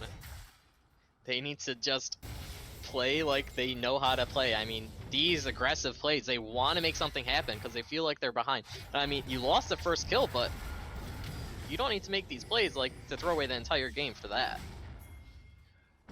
It's heartbreaking because, and I know you can recognize it with you having coaching experience. I can only say so from a player perspective, but I truly have the belief that through character movement and decision making, you can tell someone's mental. You can tell if they're feeling good, feeling a little tilted and stuff. And right now, from the last minute we just saw of OSU, what's the nicest way I could put it? They're not in the clearest of mentals. We'll put it that way. You know, these guys on OSU definitely just need to take it slow. I mean, they have options in their comp. They have the Blitzcrank to make these plays happen. Maybe don't send the Tristana under the turret, jumping under the turret. I think that's not what you want to see, perhaps, but hey, maybe they know better than I do. Yeah, I mean, hey, that's Tristana, right? It's that aggression that, again, less than a Caitlyn or something. Like, I think more so Steve was upset, or he's like, man, I did just sit there on Caitlyn. I just had to auto in the back. I am getting in their face this game to where I jump under a turret and get exhausted. Like, it's cool to see, though, because, again, it's still, even when plays like that don't work out and you're like, wow, that was actually a really weird play. As speaking of weird plays, some overextending here from Steve, maybe staying a bit too long. The blitz hook goes a little bit wide, but here's the Olaf chasing him down, but they don't know Chenua is here. Chenua is here to respond. Steve going to be taken so low, the heal is going to be popped, and the root comes down from Seraphine yet again. And despite Chenua being here for that counter gank, and ooh, that MFQ does hurt, you know, it's still the 3v3 that doesn't really turn anything just yet. Yeah, I mean, being the Tristana with no E, I mean, you can't trade into that. You do no damage. So you definitely can't fight that if you're about Steve, even with Chenua there. And I mean, oh, Inferno's taking a beating, but looks to be getting aggressive.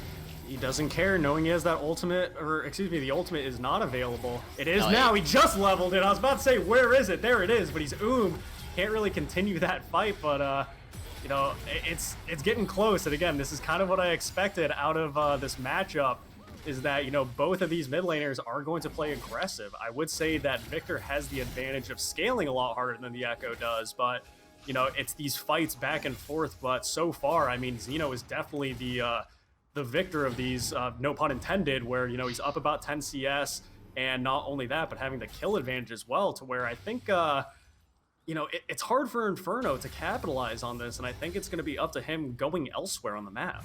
Yeah, I mean, even if not scaling a bit better, because I mean, Echo still can perform into the late game, but it's just a lot easier to play Victor in those late game fights. You don't need to worry about jumping in and getting on the rest of the team like you do with Echo, but Inferno has a lot higher bar held above him this game to try to perform well. And I mean, we saw last game, he was able to get kills, but it wasn't enough to actually do anything later into the game. There's no Rel, there's still the Seraphine though, so still things to be careful about.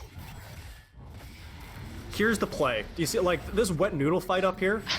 What if Blitzcrank just runs up there right now? Actually, Quacker doesn't even care. He's like, you know what? I know there's no Blitzcrank here. Cyborg ulting to see even get a bit more damage off. The turn away with the flash Q is almost a bit cheeky, but both top players are still alive. That Bramble definitely does help Cyborg. You know, having that Grievous Wounds, the W is popped, and a huge amount of damage not only comes out from the Aatrox Q, but also the whip, the Iron Spike Whip, whatever that item is called, takes out Cyborg, even though he's able to pick up some farm with the Scion passive. But still, right now, both solo laners of Illinois definitely have this advantage right now, but OSU answers by picking up the first dragon. I mean, not only the gold advantage, but also a heavy mental advantage. It has to be rough if you are Ohio State continuing in this game. Both of your laners just got solo killed, and I mean, you lost game one in very convincing fashion, and I mean, it's not looking great. So if you are Ohio State in this game, you got first dragon. What are you looking for besides this bot play that's already happening? The bot play, the Blitzcrank flash forward, and the Seraphine ult is going to stun up Steve. A teleport is coming in, but Moach is almost falling. The Aftershock saves him, but here's Quacker. The flash Q is going to take him down. He's looking for more. Inferno trying to run away, and he does. Gets the E away. And man, oh man, it is 3-1 in favor of Illinois, and this is starting to look a little bad. Yeah, I mean, again, we're seeing this teleport from Quacker into the bottom lane. Then this time, he was actually able to get a kill, so there's not too much to worry about there. But we see OSU Cyborg spotting out the Daniel Park, but Xeno's there to defend. And I mean, this isn't looking great for Ohio State. Uh-oh, Steve. There's an Aatrox in there. All right, he has a jump. It's cool. But yeah, no, something I really, really like seeing out of Quacker here is the teleports. You know, we saw last game, the only time he really TP'd bot, he didn't even instantly recall. He almost did, but he stayed for a little bit. But it was mostly for the safety, right? Like knowing that Chenua and Inferno were about to make a play bottom. He TPs knowing that more than likely because of the numbers, you know, they'll probably back off from it. And I think that is super, super important for top laners is that you shouldn't just be teleporting back to minions. Like, it's really stupid to see. And Daniel Park, actually, he doesn't want the Raptors. He wants Chenua. Maybe the Ghost will be enough to, you know, beat the slows of the Olaf axes. And it is indeed. But Chenua right now, he thought he was being cheeky. But here's Inferno, actually. He will have the W shield if he can not eat a Death Ray. That would be good, but he does anyway. But actually, we do see also something interesting. And I would maybe argue uncharacteristic of Inferno is a bit more of a defensive rush with the Merc Treads first. I mean, it definitely gets scary. You lost the first blood and you are against the victor, but I don't know. I'm not too sold on that as we see a little bit of aggression. I'm trying to think because if you're Echo this game, I mean, if you're any AP in this game and in this position, you can start thinking about if you're going to get Banshees just because of how good that Verdant Barrier is. That item seems broken. I'm gonna keep it real. Like, it's so weird to me where everyone, like, nobody likes Seekers. Like, anytime you're playing an AD mid and someone rushes a Seekers, nobody liked that. So Riot Games is sitting there thinking, like, dude, what if, you know that matchup with AD mids with Seekers? What if we did that and made a new item for APs? And they're like, all right, let's ship it. So they do it. So I think it's a very good point with Verdant Barrier. We actually do see the Rift Herald was popped by Illinois, you know, taking out a couple plates there in the mid lane for Xeno. But right now, I mean, the item spikes and the, you know, the lead in favor of Illinois right now is going to be a little scary. And I'd have to say, I'm super curious at how much gold this Victor is sitting on, because he is a farmed up strong boy.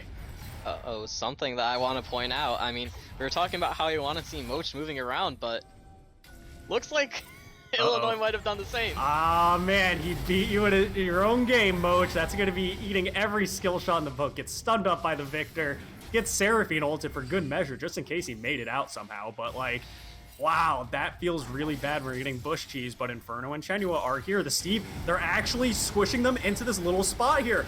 Oh my god, the Daniel Park is trying to live the best he can. The Tristana bomb is going to be enough. I didn't think it was, but Chenua is getting chased down by Bigger Noob, but here is Cyborg. Does get the knock up on the Q, and that's going to be Xeno following you, Inferno. That's going to be an Echo with the double kill. Steve jumping back in and picking up a kill of his own, taking down Bigger Noob. And man, what was something that was a nice pick for Illinois turns into an advantage for Ohio State as they not only get the gold back in their favor, but also the kill lead. Yeah, that was a very good play. I didn't see how OSU Cyborg got there. I think he teleported down, but very good response to what was just a pick onto the support. I mean, Moach died, and I was looking at that, and I'm like, oh no, this looks bad for Ohio State. I think this is going to end up well, or this is going to end up poorly. But very good fighting, very good playing around their conditions. We saw Steve weaving in and out of that fight just when he was safe to be able to jump back in and jump out and everything. I think it was just very well executed. But still looking at that, Ohio State was actually able to pick up the first turret, so that is a bit more off of that. But we're seeing finally Ohio State being able to get a little bit of a lead. Daniel Park understands that he wants this lead back. There are 3 people in the mid lane for Inferno. The Everfrost doesn't quite hit, but it does result in Inferno flashing away. And before that entire engage started, I don't know how long we're going to be able to talk before this next dragon is spawning, but it is weird, right, that the Blitzcrank really didn't impact the map that much. He really just remained bot lane.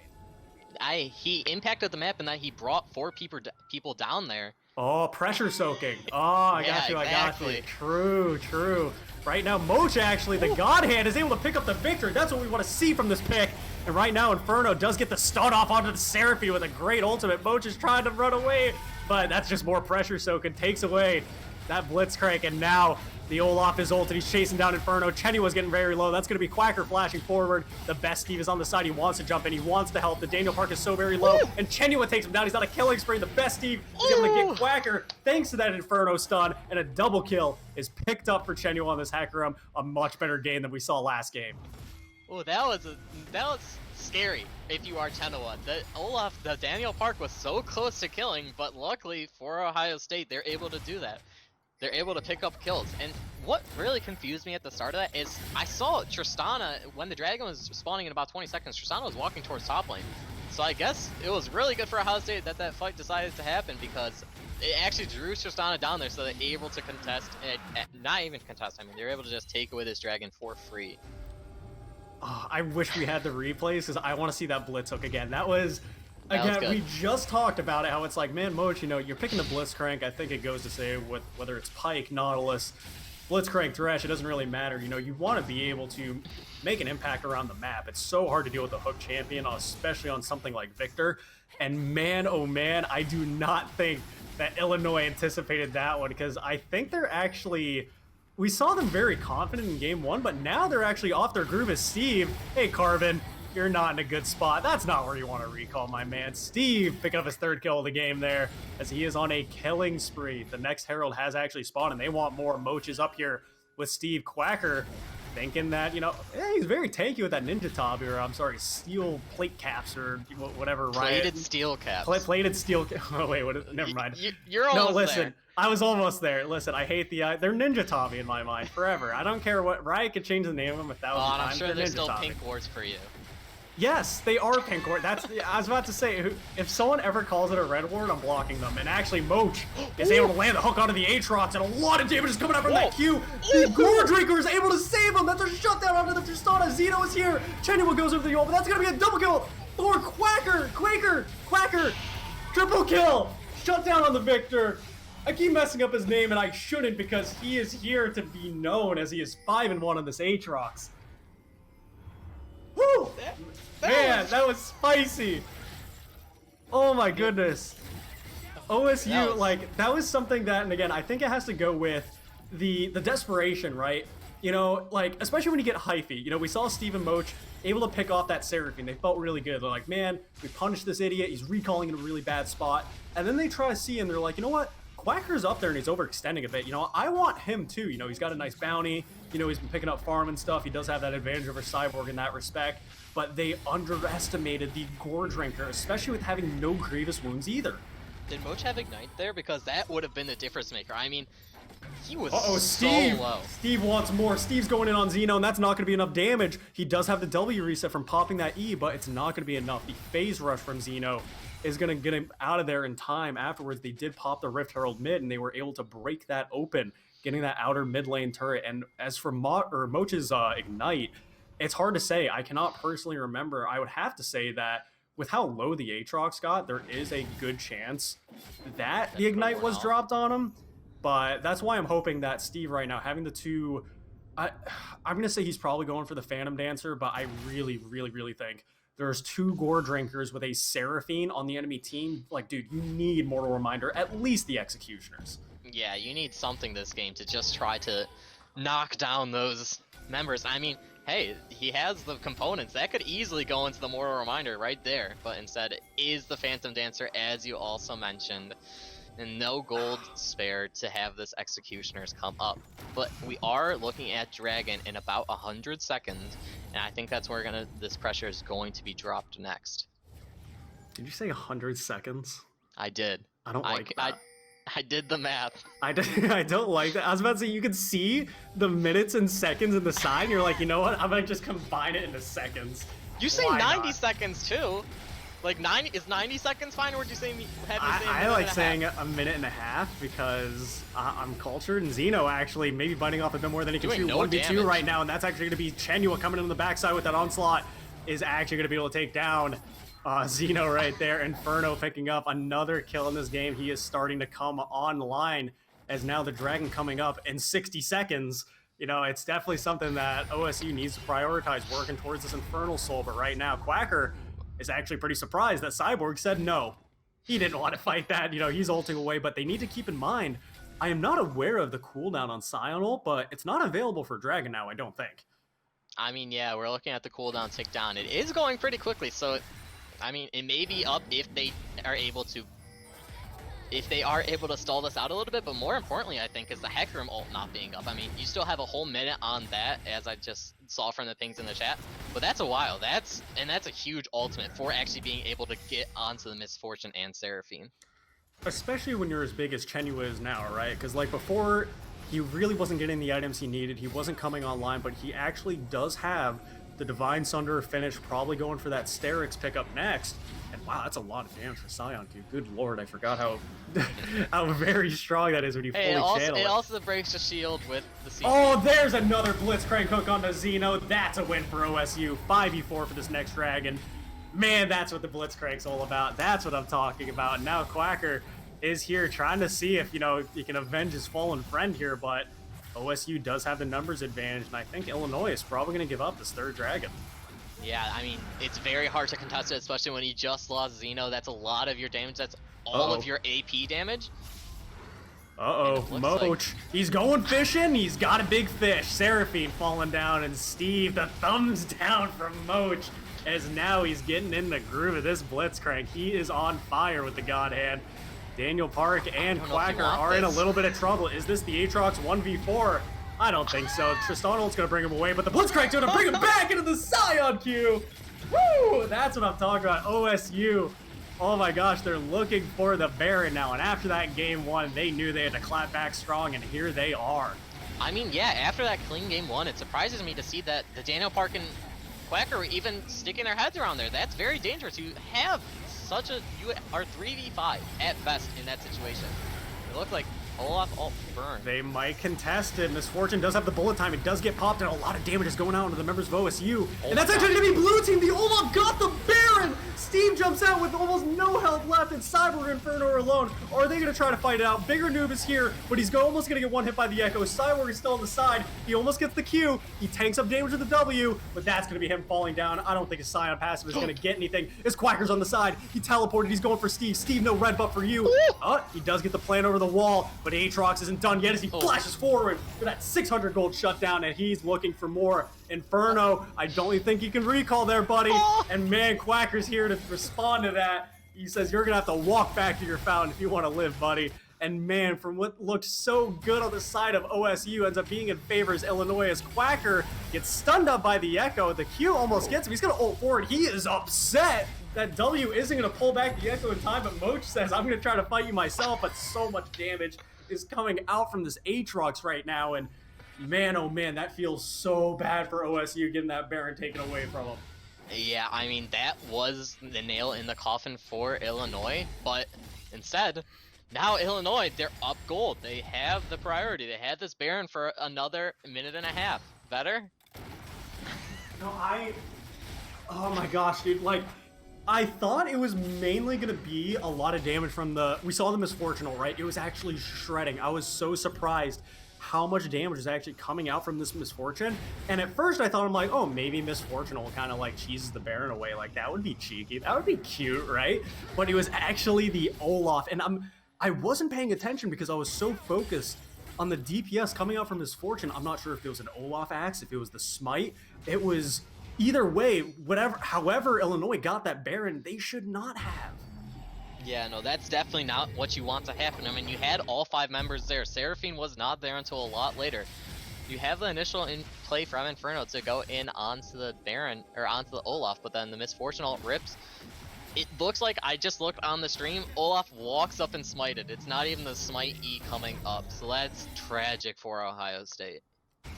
Tragic is an understatement, especially I was getting so hyped up, man. I'm like, oh, look, my boys are coming back for game 2, and oh man, to have that happen hurts so bad. I do like to see that Steve was able to pick up the Executioners, so he does have that Grievous Wounds available for the next fight, as well as the Last Whisper. And yeah, so awesome. That's so cool to see. And I mean, Cyborg having it is cool too, but no one's gonna hit the Scion.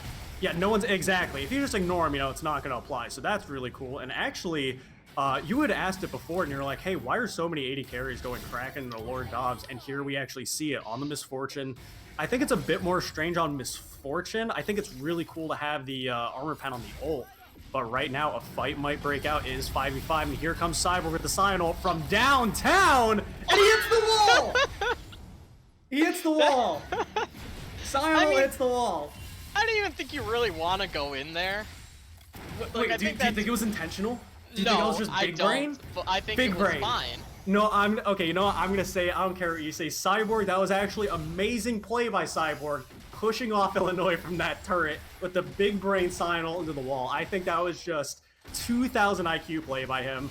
So I think that saved OSU, and they're gonna win the game because of it. Yeah, sure. Yeah, that's where we're gonna go. We see the Dragon coming up in 25 seconds. Illinois not ceding this mid control. They have this wave completely pushed out. Ohio State is in this red side blue quadrant and trying to move some vision down into the river. Yeah, it's important for OSU to pick up this Dragon. This is Infernal Soul for them. This can change, the tides of this game if they can pick this up, especially with their composition. That can just absolutely blow people up with that Soul advantage. Oh, that Moch hook was so close, and Cyborg's in some trouble now. The Seraphine will hit Steve, and that's going to be into the MF ult too. That hurts so bad as Bigger Noob's able to take down Cyborg. Zeno and Bigger Noob are on the backside, taking out Chenua. Slowly but surely. That's going to be a double kill for the Misfortune. That's going to be Moch landing a hook, but that's probably not who you want, man. That's Zeno, and he's got a lot of items now, and Quacker is here to 1v3 with Zeno, and that's going to be Zeno on a rampage, and Steve DPSing a lot. That PD is online and active, but Zeno looking for more. That's going to be Echo coming back, and that is Inferno outplaying Zeno, and now Quacker is in a little bit of trouble too as the best Steve, there's Bigger Noob, I'm mixing them up, but Illinois is able to succeed with their plan, delaying that Dragon Soul from Ohio State. Yeah, no, that was huge for Ohio State. I mean, wrong. Sorry, that was huge for Illinois. I mean, they deny that Infernal Soul. They buy themselves 5 extra minutes in this game, if nothing else. I mean, sure, the single Infernal Dragon is good and all. I mean, you start stacking towards your own soul, but at this point, you're not going to get your own soul. So if nothing else, you buy those 5 extra minutes to scale up to get some items, and then you can try to go for this next Baron that's spawning in 45 seconds. Did you know Steve's upset when he jumped over the wall? Because he's like, I gotta get some gold, and he's like, wait, why are there 3 chickens here? Where are my chickens? Yeah, it's definitely not what you want to see, but Steve is also completed a Lord Doms now. We'll be able to actually, hopefully, punch through this Aatrox and Olaf. I mean, look at this game compared to last game for the Daniel Park. I mean, it's a lot harder of a game to pull off. You're 1-3-3 compared to 12-0-7. I mean, circumstances are different, but Ohio State's learning to play better around this Olaf and is combating it more. I mean, it's a lot harder for the Daniel Park to actually get in and do things without the help of that Rel engage. I think Inferno's outplay there, because Zeno was getting a little cocky, like he's in the face of an Echo and a Tristana, but I think it was a beautiful play with that ultimate, actually cheesing out Zeno there. I think that was very, very well done. I think shows the mastery on the champion with how confident he was in that play. Again, it was Grady. It was definitely a little bit of a spicy play, but it was spicy from both sides. But right now, I mean, the Victor and the Aatrox are fully online. Like, they are so scary to be able to deal with. I mean, it was really cool also to see Zeno and Bigger Noob on the backside dealing with Chenua together. And even though Chenua ulted onto the backline of Illinois, there was no one with him to follow up, and that hurts because then he's kind of just getting, bopped in the face, and he can't do anything. Like, it's really sad to see. But right now, Mocha actually able to land that hook onto the Daniel Park, and that's going to be the Olaf ult being popped, and Cyborg is here, maybe thinking about the Scion ult, but it looks like he might go into another wall, but instead cancels it to prevent that from happening again, we'll say. But either way, so that is actually a great advantage they do have on that Olaf right now. The ultimate is recharging very quickly, but that may be the opportunity for OSU to look for something here. I mean, yeah, Baron is up, but it's very scary to go for, because, I mean, even without the ult, Olaf was able to walk in last time and steal away the Baron, so they need to be very careful. They need to wait for their window. Dragon is spawning in 2 minutes, 10 seconds, so that is something teams are going to be looking for. We have a lot of vision cleared around the Dragon Pit. Ohio State was not able to place any of their own. They only have that Scuttle Crab there. Yeah, and we do see that Inferno is on the bot side with teleport available, but Quacker, despite having his teleport, is here. And I think they really want to jump on this Baron if they can find that opportunity, but right now, I mean, it is 15-6 right now. Even though Illinois does have a little bit more gold in their favor, this can go anyone's game. Yeah, no, this game is very close, and I mean, it all comes down to this next play, to this next Baron, to this... I mean, if Ohio State gets the Snatch Dragon, but if Illinois doesn't, I mean, it's still up in the air at that point, but these objectives that are coming up are very critical. We see Inferno, confident in himself, in his team, completed the fully stacked Dark Seal into that Medjai's. The Medjai's is spicy. That is a spicy pickup. I'm very surprised that Inferno had done that. To be fair, he has only died once, and he's proven how strong he is, but Moch, get this hook on Xeno, dude. You've done it before. You'll do it again. Come on. Come on, they're fishing for it. They're looking for it. The pings are actually coming out from Illinois. They are more than aware that OSU is trying to make a pick here with this Blitzcrank, and vision is the name of the game when you're going against these hook supports, so they are ready to make something happen if it does, and actually Cyborg is going to get stunned up by that Victor, and a lot of damage is coming out from Quacker as he is taken down by the bigger noob who's on a killing spree. The Scion passive is trying to chase him down, but they got a lot of slows, man. That kind of hurts, so now it is a 5v4 advantage in favor of Illinois. Baron is up, but OSU is posturing around, and that's going to be Moch hitting the hook on the Olaf, but that's going to be the Olaf will pop, and here comes the teleport. The Aatrox is coming in. This could be devastating for OSU. The Everfrost doesn't manage to hit anybody, but here comes so much damage coming up from the Aatrox to the Victor. The Hecker Molt's going to come out, but the Seraphine will actually hit Steve on the backside. He's going to be able to jump away, but Quacker is dealing so much damage, he might actually have to run away. Tenuous here with Steve, but that's going to be a double kill for the Aatrox, and Xeno taking out the Tristana as Illinois aces the Ohio State University and picks up Baron Nashor as well. I mean, yeah, Ohio State gets the they get caught. OSU Cyborg gets caught in the mid lane. He dies for nothing, and then Ohio State sticks around and still tries to make something happen, and it only ends up them losing more. They lost Baron, they lost this Dragon. They're another 5 minutes away from Soul. They don't have Baron. They need to be very careful. Instead, okay, so let's say, Cyborg gets picked there in the mid lane, as we saw. What's the optimal play for OSU?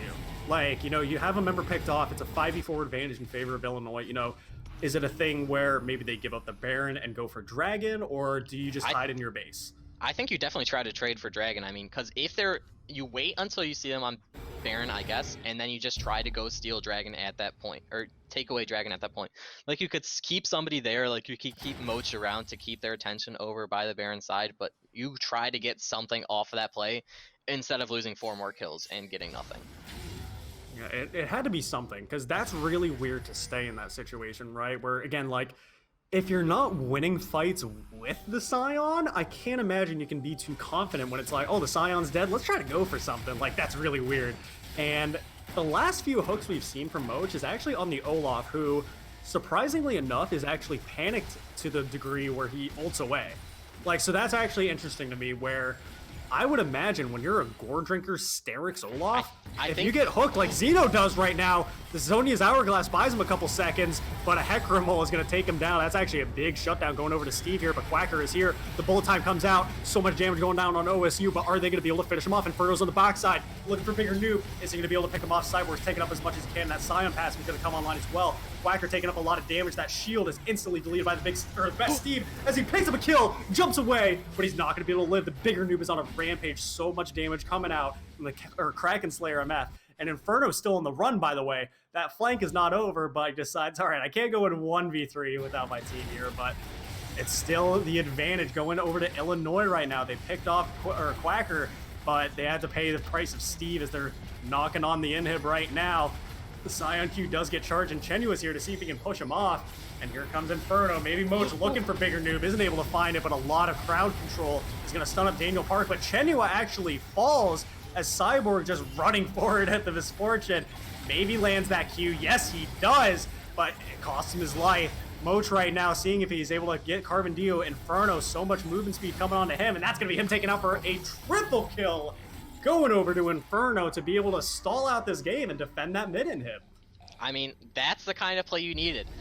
It came at the cost of a lot of kills and your mid inhibitor tower, but at least you're able to get something if you're Ohio State. You stopped a little bit of snowball, because I mean, for a while it's just been down and down, as we see. Xeno, the Everfrost doesn't get Inferno, but oh my goodness! Not only does he get the blue, but he takes Inferno's life with it. Yeah, I mean, if you're Inferno, that's very scary. You have no vision anywhere, and Illinois dropped a lot of vision while they were pushed up that far, and so they had perfect vision onto Inferno and just shut him down, knock him just another step down further on that Medjai's. That's when you say next. That's a next right there. Trying to get your blue, your whole team's on him, and you're like, I can get this blue. And a Victor who's high, like, that was so weird by him too. Like, he was actually like super, like, secret agent behind the wall. Knew Inferno would be green enough to go for that by himself, and I cannot believe how much damage has come out from this Victor. And actually, Quacker is going to be getting blitz hooked. The Everfrost comes out from Xeno, and so much damage comes out from the Victor. Right now, that's going to be Chenua ulting away, but Olaf is on the hunt. He does land a couple axes. There's going to be the bullet time. Steve is taken so low, but he does live. Cyborg tanking up as much he can, but it's not going to be enough. Carbon Dio picks up another kill on the Seraphine. That Scion passive is going to buy him a couple seconds, but it's not going to be enough, as they are knocking on the mid lane inhibitor right now, and it's still 5v4. They have 4 members up right now, and actually Illinois doesn't decide to go for more. They're going to play it safe and see what else they can get. They have the Infernal Dragon coming up in a minute, and the Baron in 100 seconds again, and I mean, we see Quacker stepping forward, taking a lot of damage. Maybe a bit greedy, maybe not. The Seraphino goes wide. They aren't able to hit anyone with it, but the Moch Blitz Crank Hook almost is able to get a pick there. But I think that's for the better. I think it's better for the better. Again, we do see Echo on a bit of the opposite side. He can jump on who the Blitz hooks. And right now, they're trying to cheese with their own vision, actually. Quacker is maybe... Ooh, it's so scary to go for the Blitz hook onto the Aatrox. And the Aatrox is ulting forward. He wants in there. He wants OSU. But they're going to back up to, you know, a good enough degree to where in 25 seconds, they have the advantage of going for this dragon right now. OSU has no vision on it. They haven't even been able to walk into their jungle. This is very devastating for them right now, and they might look for another bush cheese. And man, Quacker's aggressive. He just wants in there, and poor Mo just having to run away for his life. But here is Echo, maybe going to be able to get a stun if he does decide to go in. But Illinois is scared enough to where they need to find the right play. They can't go for any play. It needs to be the right one. Bigger Noob actually flashing away from the Blitz hook. And man, it's going to be... I can't tell who's going to start this fight off. Both teams want it, but who's going to be able to get it? Olaf ult is popped. That's huge. To prevent that Echo stun, but the dragon's up. Cyborg actually says, I'll start this dragon up. It's time to get something going. Moch almost landing the hook on a Xeno. Doesn't quite get it. Quacker going to see if he can beat up Inferno a little bit, but 2 of the members of Illinois decide to go over. They steal another dragon. The bullet time is going to be able to, you know, take a lot of damage out into OSU. Quacker going for the best Steve. Steve isn't going to be able to do anything. Daniel Park is taking out Cyborg as Chenua runs away on the side as the last remaining member of OSU alive. A lot of damage comes out for the death rate. It is going to be able to finish him off as Inferno is actually the last one left alive. He does recall on that bot side, but then picking up that 3rd Infernal Dragon of the game. No inhibitor for RSU. They're looking for the ad. I mean, yeah. I mean, this is a little bit less clean of a game coming out from Illinois this second game, but I mean, still, like, okay. You know, again, this bug happens, so yeah, we don't this actually bug see the end of the game. This bug is really cool, but yeah, so it does let us know that is the end of the game, and so that's what's important. And we see Ohio State fall down 0-2. Illinois, very impressive throughout this entire series, throughout these 2 games so far. This game was a little bit shakier in the early game, especially. Ohio State was able to claw back a lot of times and able to make these plays happen and make advantage for themselves.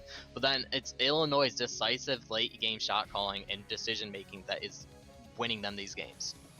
I would have to agree. Again, I thought OSU was coming back in this, and it's the curse of the 3 dragons. I'm convinced that when you have 3 dragons, you're 1 away from Seoul.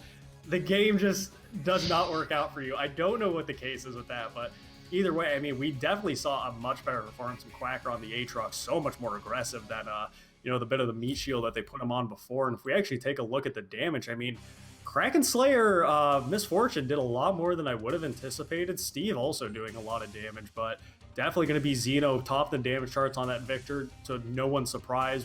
The way he just popped Inferno towards the end of that blue buff was absolutely insane. And again, we saw OSU coming back to what could have been a good victory for a game 2, but it slipped out of their hands, and Illinois was able to finish them off. So That's the nice thing about a best of fives, though. It is not over yet. So, is OSU able to reverse sweep the University of Illinois Urbana Champaign? We will have to see. But before then, we're going to go to a quick break.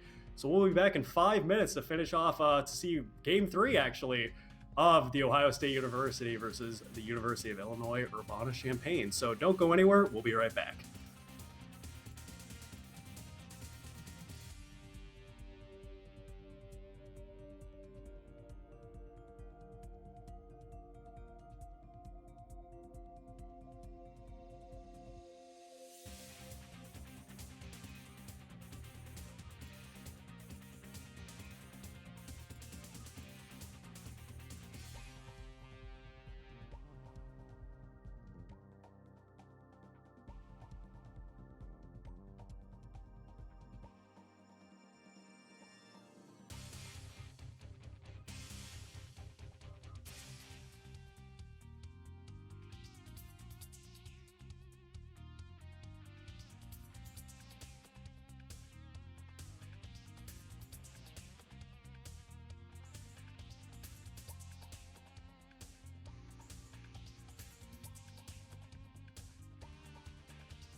Hello, and welcome back.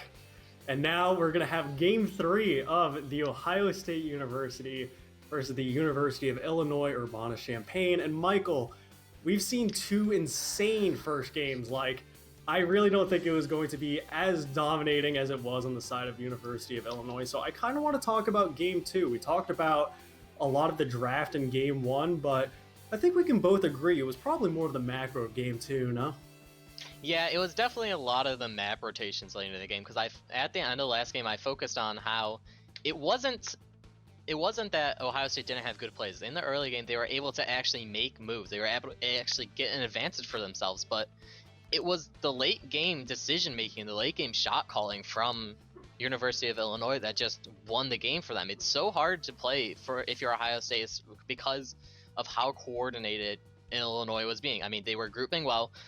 Olaf was always in the front line, so he was always the one getting hooked. And I mean, it's fine if he gets hooked because you just ult and then he's away for free. So you don't really have to worry about that, but it was just so hard for Ohio State to play these fights later into the game, especially with how well Quacker actually performed on this Aatrox.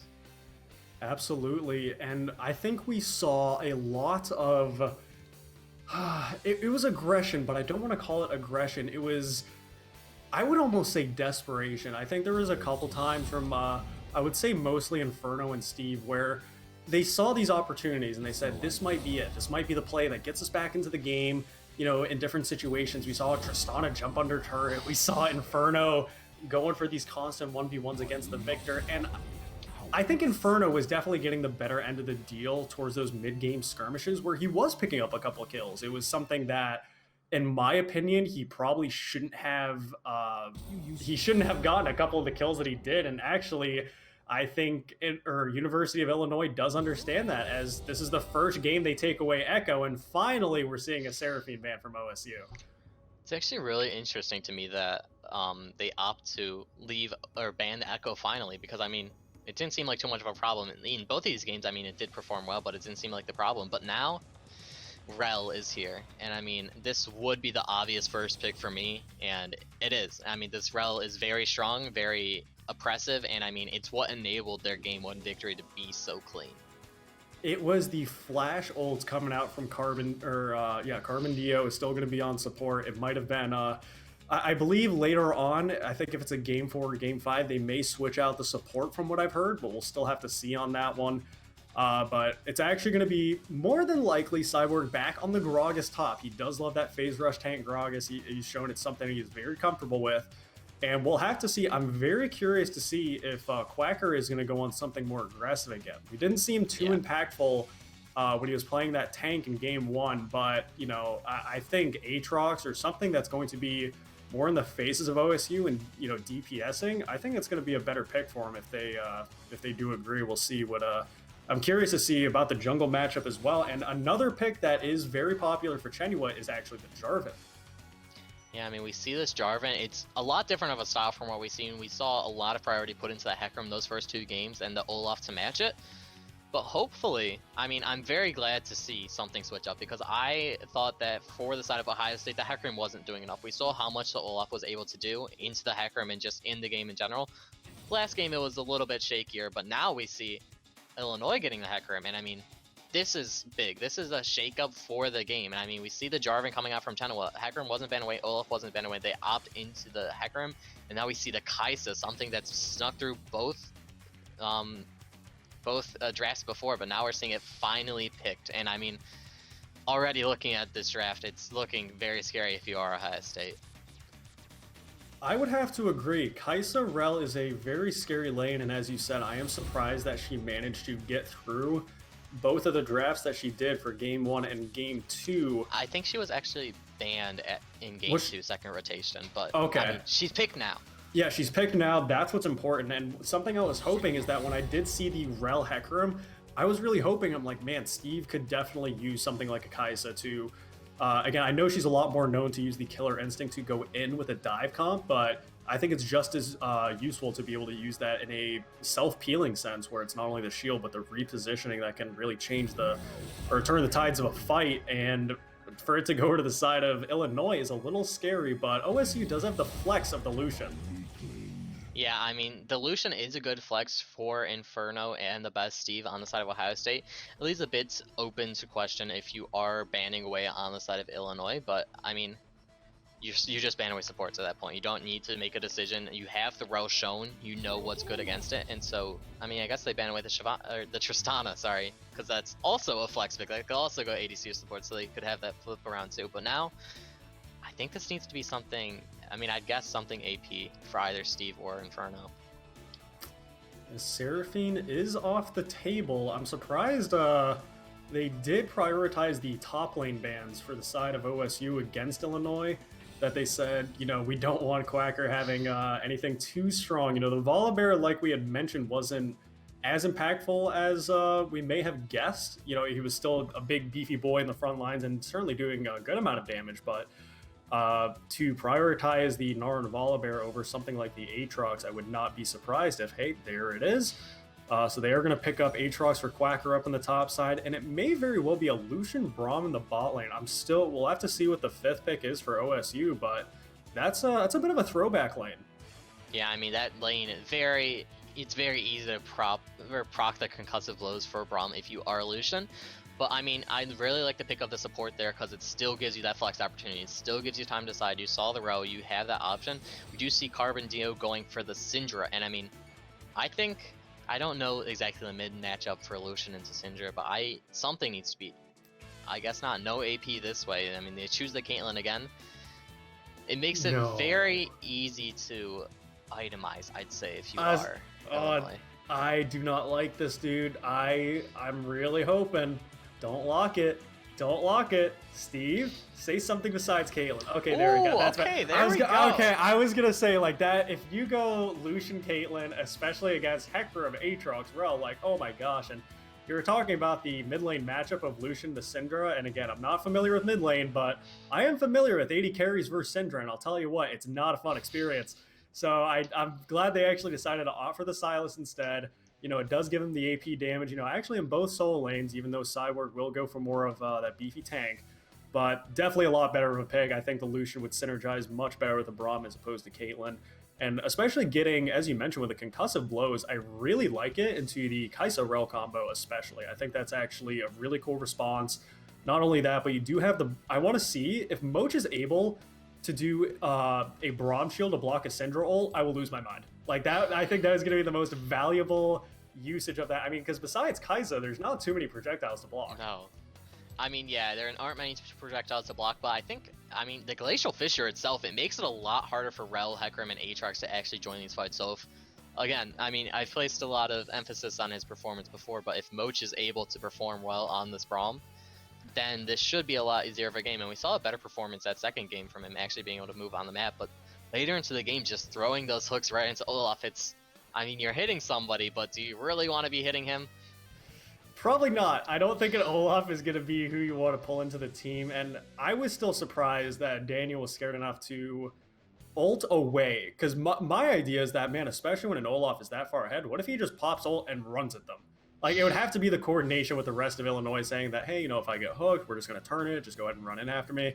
But I was surprised that they were that scared, and I think it does go back to the hesitation of this game. And again, with it being a best of 3 series, Illinois did lock down 2 solid games. This could be a potential 3-0 for them. But what I'm wondering is, what do you think OSU's game plan has to be able to secure their first win of this series? Like, where does the priority need to be? What have been the key mistakes they're making, and what can they do forward to actually, pick up a couple wins? I guess it would have to be pairing up Tenor and Moch, because like I was talking about, the importance of support in this meta is just astronomically high, and we need to see Moch do something, because on the Hecarim, he has to farm a lot, but on this Jarvan, there's a lot of opportunity for him to gank a lot and gank early, so I want to see something get done, some advantages for the lanes made. I think Gragas performs well into Aatrox, so I'm not too worried about OSU Cyborg in the top lane. But Sylas should be able to get ahead, and Lucian should be able to get ahead. It's a very big should, but it's, we need to see something happen. We can't just have them dying for no reason. We can't just have mistakes being made. They need to be able to reset. They need to be able to go into this with a clear head, because, you can tell us what's on the line coming up for this game.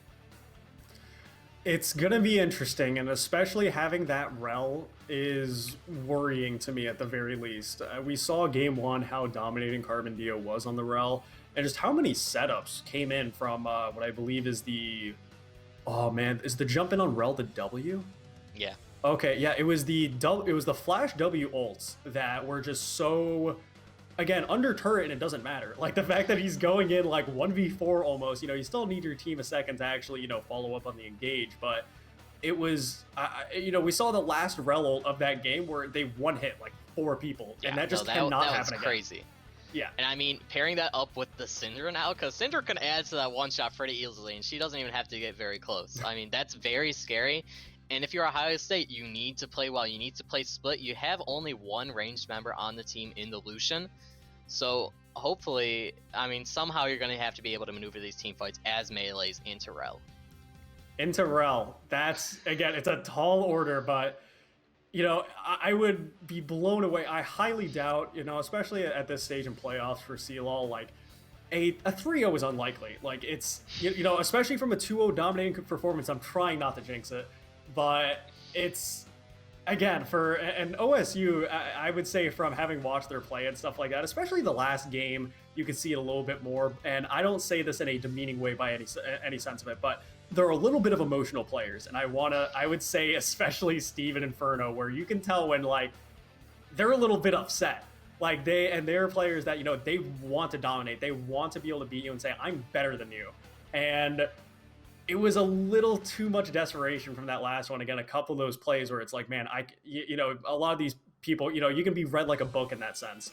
And Illinois did a good job of capitalizing on it. They put the priority where they needed to and actually shut them out. But I think this game 3, if there is one thing I have seen from OSU in these past couple of series, having watched this team compete, is that they do know how to clap back. So this very well may be a reverse sweep. I mean, yeah, we talked about being able to have that calm mind. We talked about how Ohio State has these emotional players. I need to see them play more level-headed, or with how level-headed Illinois has been playing and how well they've been playing as a team, Ohio State just needs to play crazier. That might sound weird to say, but if they're able to just play just like a completely like energetic, like always attacking type of style, then that can throw Illinois off their balance. And if Ohio State's able to sink into that more just crazy aggressive play style where they just make the plays happen, if they're actually able to make those plays happen, I think that could be a path to victory in this game. And that's why I don't say it as an insult. Like when people are actually, before I even continue, there may be something cheeky. Oh, Chenua showing, and they're not going to go in on it. That Illinois was aware that OSU was kind of going through something. They just weren't sure how many people were there. The Lucian and Braum are still on the bot side. And it's always interesting to see the pings and the communication that comes out from this team. But it's, again, as we were talking about with these players, being an emotional player, it can be a pro or a con in that sense. And where a lot of people, if you have constant aggression, especially versus players that are more passive, you throw them off their guard and they don't really know what to do. Like so many players, even high elo players, like they have this sense of how the game should go. Like this is the pacing they're used to. This is kind of what they expect. And suddenly, if you give them factors that they don't anticipate, it could completely throw them off, and then they honestly don't have any idea what to do. Yeah, because I mean, if you don't know what you're doing, I'm sure the enemy team doesn't know what you're doing. Oh, that classic I'm a cutie pie quote, dude. But it's big brain though. It's stupid, but it kind of works against certain opponents. And I think Illinois, it's a bit harder to get away with that because we have seen them with really good synergy with each other. They kind of, for the most part, we have seen them on the same page. Carbon Dio, with a lot of the engages that he's had in this series, Illinois is aware of it, and it's pretty surprising knowing that this isn't their main support for Illinois. Like, this isn't the player they usually have down bot lane, and regardless, they're still comfortable with what is being set up. Yeah, it's very impressive to see Carbon Dio fit in so well. I'm sure they've had some practice together, but to see this not even be the main support, to look forward for their playoff run if they are to win this game in this series, I mean, they're very scary. If this is the sub support, like just to see what their main support could actually do, I mean, it's high expectations. It's very high expectations for this team going forward if they are able to clinch this series. You did talk about the early aggression that comes out from a Jarvan jungle. Where should this Jarvan go? I mean, it looks like bot.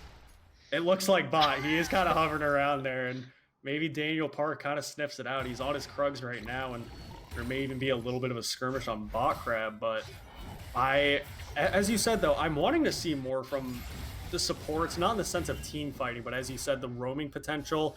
And actually, it's not going to be bot lane for the Jarvan, it's mid lane, as Jarvan does manage to get Xeno very low there with that 2v1 there in the mid lane, even though we saw it a little bit late, but that is going to be the Cinder Flash being burned by Xeno, a very important cooldown to keep in mind for OSU. But at the same side, Inferno also blew his flash for that play.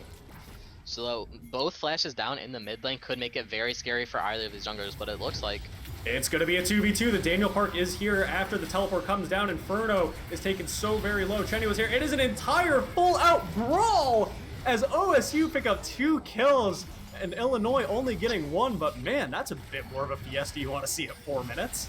I mean, yeah, Ohio State sends 5 into the mid lane to capitalize on what Illinois thought was a decent gank onto the overextending Silas, but it's very strong. I mean, a lot going on, and now it looks like they're just gonna transfer that pressure right into the bot lane.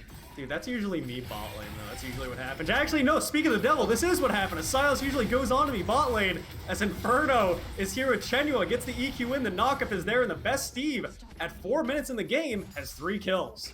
I mean, yeah, talking about how strong Lucian can be in this lane, and with that Braum, it feels really nice to get early kills, because it's not the champion that scales super well, so to get it ahead far early is really what you want to see. That's scary. Like, and again, especially being the bot lane here too, or specifically the AD carry, where bigger noobs sitting here, you had a couple of solid games, you know, and, like, you know, playing well for the whole series, and then game 3, you look over at the other side of the lane, you're like, guys, why does my AD carry have 3 kills? Like, yeah, this is kind of just chilling, just farming, and then he hits tab finally, and it's just doom. You just put bot gap. You just let him know, yeah, dude, you had the better AD carry, man, whatever. I mean, I guess it's my fault. It's yeah, dude, sorry guys, I guess I couldn't stop the Lucian from getting fed, and fed he is with having a Noon Quiver, double longsword picked up, but a lot of AD on the Kai'Sa as well, as Chenua actually getting invaded in his jungle is going to have to flash away from Xeno and Daniel Park. Inferno is here on the side, and a lot of pings are coming down because Braum and Lucian are here almost on the back side. Xeno and Daniel Park still aren't running away, and again, we are seeing that pressure, as we were talking about, we might be getting ghosted, as both supports have remained mid lane for like this entire game. Right as we were flaming them for like not doing things on the map, now they're just perma mid, and it's kind of funny. The best Steve has also decided to join Moch whenever he's moving around the map, but also I want to point out Xeno is a lot of XP up on to Inferno, and same with Daniel Park onto Chenua. Like, there are a lot of XP advantages coming from that consistent roaming style. We talked about the aggression, right, and throwing people off their game and like not knowing how to respond really. OSU's succeeding in that. And there, you know, the plays mid lane and right now even bot lane, as the Daniel Park is here for the 3v2 turn maybe. Carbon Dio isn't able to get stunned up. Chenua is here on the side. He's having to come from Dragon, and Teleport is coming in from Quacker. Are they going to be able to pick off Mach? That's going to be a nice Kai'Sa W, bringing him very low, and the Aatrox ult is going to come in. Maybe an EQ coming out from the Aatrox, and the heal actually comes out from Bigger Noob. Maybe for the movement speed. I'm not really sure why that was too necessary, even though he does pick up a kill in the end. Chenua manages to escape with his life, but oh no, Steve, you're all alone. There's 4 members of Illinois. Daniel Park is going to take up that turret like it's nothing, but maybe Steve picking up a kill. Not quite. A lot of turret damage is going to take down Quacker very low, but it's not enough. And now, you know, Illinois saw the Fiesta, and they're like, you guys want to have a Fiesta game? We'll do a Fiesta game. Let's do it. Yeah, I mean, good response coming out from Illinois. They're able to pick up kills. They're able to get that shutdown on Steve. And that's huge. I mean, especially when you have a 3-0 start, right? And it's one of, in my opinion, probably one of the most frustrating factors of the past 2 seasons of League of Legends, because I personally do not remember it in the older seasons, but the bounty system. The bounty system is so absolutely crazy to me, especially when, you know, you pick up 3 kills early game, right? You're kind of popping off, you're going down to the mid lane, you know, you're having these plays, and it's like, man, I'm 3-0, I have this massive item lead right now. And then they pick up 1 kill onto you, and it's like getting 2 kills. Like, it hurts. And again, we can see reflect in the gold right now is there's a bit of a fight up there as Cyborg. The Gragas cast goes wide, and we see Quacker there with a bit of a cheeky smile, knowing he's like, nice try, buddy. But it does look like the first dragon is going to go to the side of OSU this time around. I mean, if we're looking at the gold league, like you were just mentioning, Best Steve's still up 800, so it's not all doom and gloom yet. Like, the big noob has not caught completely up. Best Steve still does have this big advantage. And I'm not a big Lucian player, but what is the Best Steve building?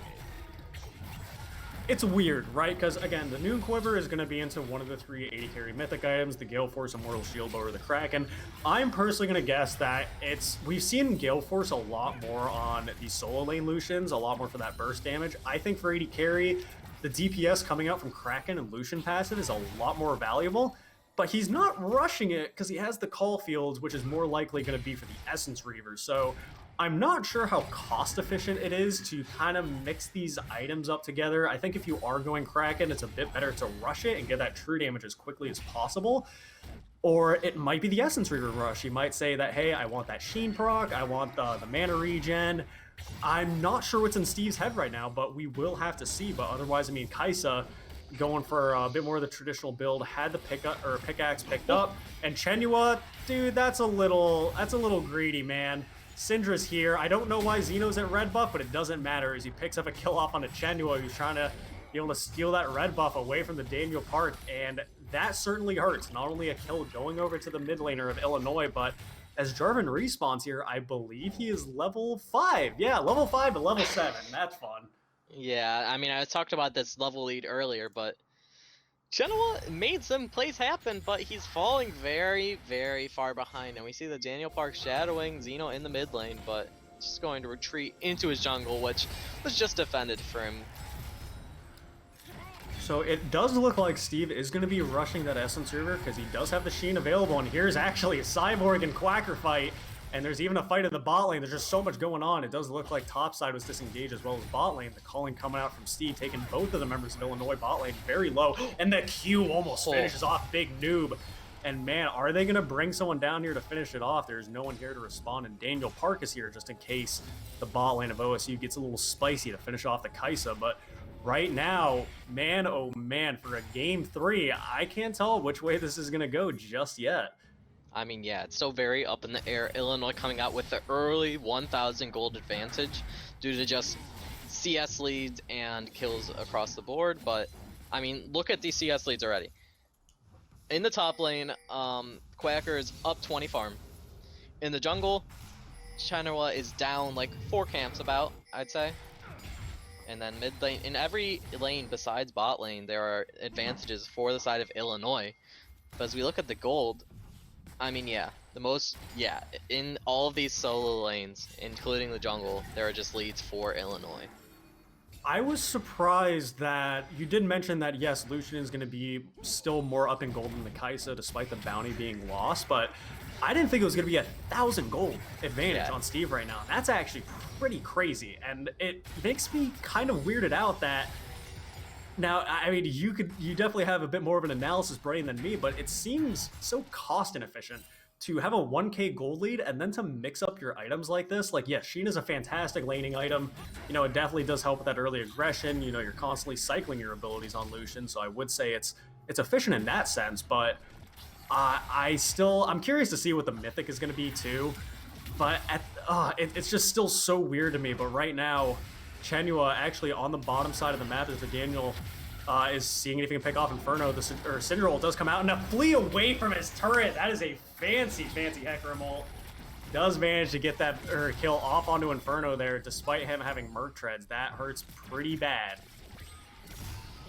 Yeah, no, that definitely does not feel great. And I mean, just more advantage for this Hecarim. The Daniel Park, now he's dropping the Rift Herald. I mean, this is so much gold going into the pocket of this Hecarim. This Hecarim already has his completed Sunder, and Jarvan has the Phage and Ruby Crystal. Now, so it's close. I don't want to flame. I'm a nice boy. I don't flame. I am reformed. However, and again, I'm saying this as someone that is on the side of OSU, but anytime I see Chenua on Jarvan, it's more like he's still able to do the Jarvan things, right? You know, you're going to be a frontliner, you're going to be setting it up with EQ ult. Like, you can still do that, but he manages to, like, fall behind. It's not really, it's less than the gold, it's more the levels, and that worries me, right? Like, a consistent 2-level jungle lead, especially this early on in the game, is so very scary, especially when it's a Hecarim that can, you know, really run away with the game, and it doesn't matter that Lucian already has his first item completed. He did pick up that Essence Reaver. Hecarim is still trouble.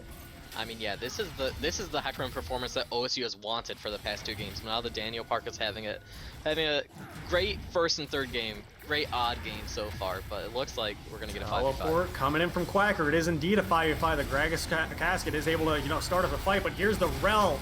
Oh my goodness, so much damage coming out from Xeno. Chenua is gone as the bigger noob is on the side. He has to deal with Moch and Rel.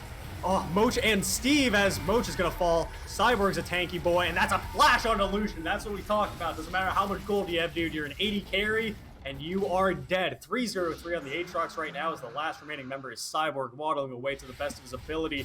And even though OSU has done a great job of maintaining the dragon control for this series, they were getting 2 and 3 dragons to start, but now the second dragon's going to Illinois, and Xeno, man, he is not too happy about Cyborg staying. He does not want him to even have a little bit of this experience, and Chenua is going to be here to maybe pick it up or even just soak up some XP, but wow, what a fight from Illinois.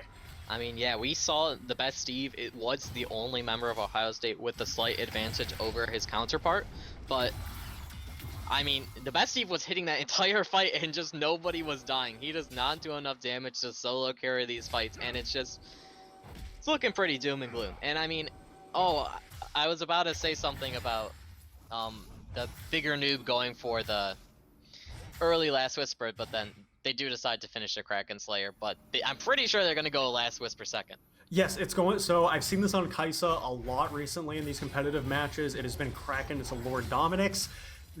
So when you finish Kraken Slayer, all you need is the double longsword to finish that Q upgrade, and it is a massive, massive power spike. He's only able to have one, so as far as I understand, I do not believe he has the Q upgrade yet. But again, it is going to be, it might be a bit of a Kraken Slayer diff, because I'm still not sure if Steve is going Gale Force or for the Kraken yet, but I think they do need that Kraken damage to actually shred some of the bigger members of Illinois right now, and I'm still very worried about, again, the sustain items that come out from Illinois. I don't think OSU gets Grievous quick enough for how fast they're snowballing on these sustain champions, and Quacker right now actually does have Carbon on the side as they're looking towards this Rift Herald. OSU is aware of it. We'll see if they can pick it off, but Aatrox is on the side here, kind of chasing Cyborg away from this fight, not letting him get in, but Chenua's on it right now. There is no Lucian except for the meantime, and Daniel Park goes in, but that's going to be Herald going over to the side of OSU. The Hecarim ult does come out, but Silas has Hecarim ult too. Are they going to be able to get it, or is Rel just going to stun everyone up? Jarvan ult comes out, and that's going to be a shutdown for the Silas. And that Quacker is doing a lot of damage, but it does not matter. It's actually going to be a shutdown going over for Cyborg, but Kaisa's here, baby. And here he comes. One more auto is going to take out that Gragas, and that is an ace for Illinois. The purple girls are just cleaning up that fight in the 2v4 or 5. I don't know exactly, but I mean, it looked pretty decent for Ohio State. They got the Rift Herald at the end of the day, but I mean, all the kills going over to the side of Illinois, and that has to be tilting. So me and my friends, one of my friend groups that I've had for nearly 10 years, they're actually the guys that got me into League of Legends. They've had this theory since like season 3, and I still think it rings true. Purple champions are OP. You can't change my mind on this. I want you to think of every purple champion in the game. They're all OP. Vel'Koz, true damage, teamfight ultimate, OP. Skarner, absolutely OP. Syndra, OP. Kaisa, OP. You cannot prove me wrong on this. I mean, I guess I can't think of many other purple champions, but I mean, they're all OP. Don't worry about it. I've already got the stats for you. These purple girls are just destroying right now. Both of them with 4 kills, both of them with their mythics and a pen item on the way. It's scary. It's scary indeed, and I'm a little curious because we put a lot of significance on the second item, Lord Dominic's Regard for the 80 carries, but something I'm not really used to seeing on mid lane mages, I'm pretty surprised that the Syndra decided to opt for a second item, Void Staff. What's kind of your thoughts there? I mean, at least with, like, usually when we see people go Ludens, like mages in the mid lane go Ludens, if you get Ludens, Void Staff, and Sorcerers, you're doing true damage to these squishy members. I mean, obviously we see 2 parts of that being different in the Ionian Boots and the Everfrost, but you're still doing a lot of damage to these squishy members because everyone has MR. You have the silos getting word trades, you have people that will be building MR, but for now, you're just dealing so much damage to these squishier members, and it just really helps you just try to one-shot. It gives you more damage. It ends up giving more damage than AP in, I think, most all cases, barring like Vigar. I've wondered that the new recipe for Void Staff, actually there's no recipe for Void Staff, is Cyborg. Man, maybe, okay, he gets out. That was, so he was going in with the chem tank there. He had a lot of movement speed, maybe trying to get a Gragas ult to get the members of Illinois under the turret before it fell down, but man, Illinois was quick to respond to that one. Yeah, no, Illinois very quick to respond. They're getting in the area for this dragon.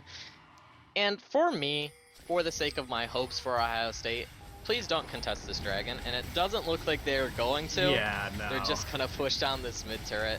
Luckily, I have to hold my breath for a moment, but it looks like they're just gonna go for the mid turret as the Rift Herald decided to take two and charge twice. Yeah, they do pop the Rift Herald, but it doesn't matter because Daniel Park is now on a rampage, taking out Cyborg there, and that flash coming out from Quacker is almost going to take down Steve, and that's going to be the Hecarim ult taking him out, and he is a very sad boy, and so is Chenua as he falls down, and the Jarvan ult does keep the members of Illinois caged up, but guess what, Jarvan? You're trapped in there with them, not the other way around. Yeah, Quacker stealing the Quadra kill away from the Daniel Park. But really, I mean, it's just been impressive performance for Illinois throughout this entire series.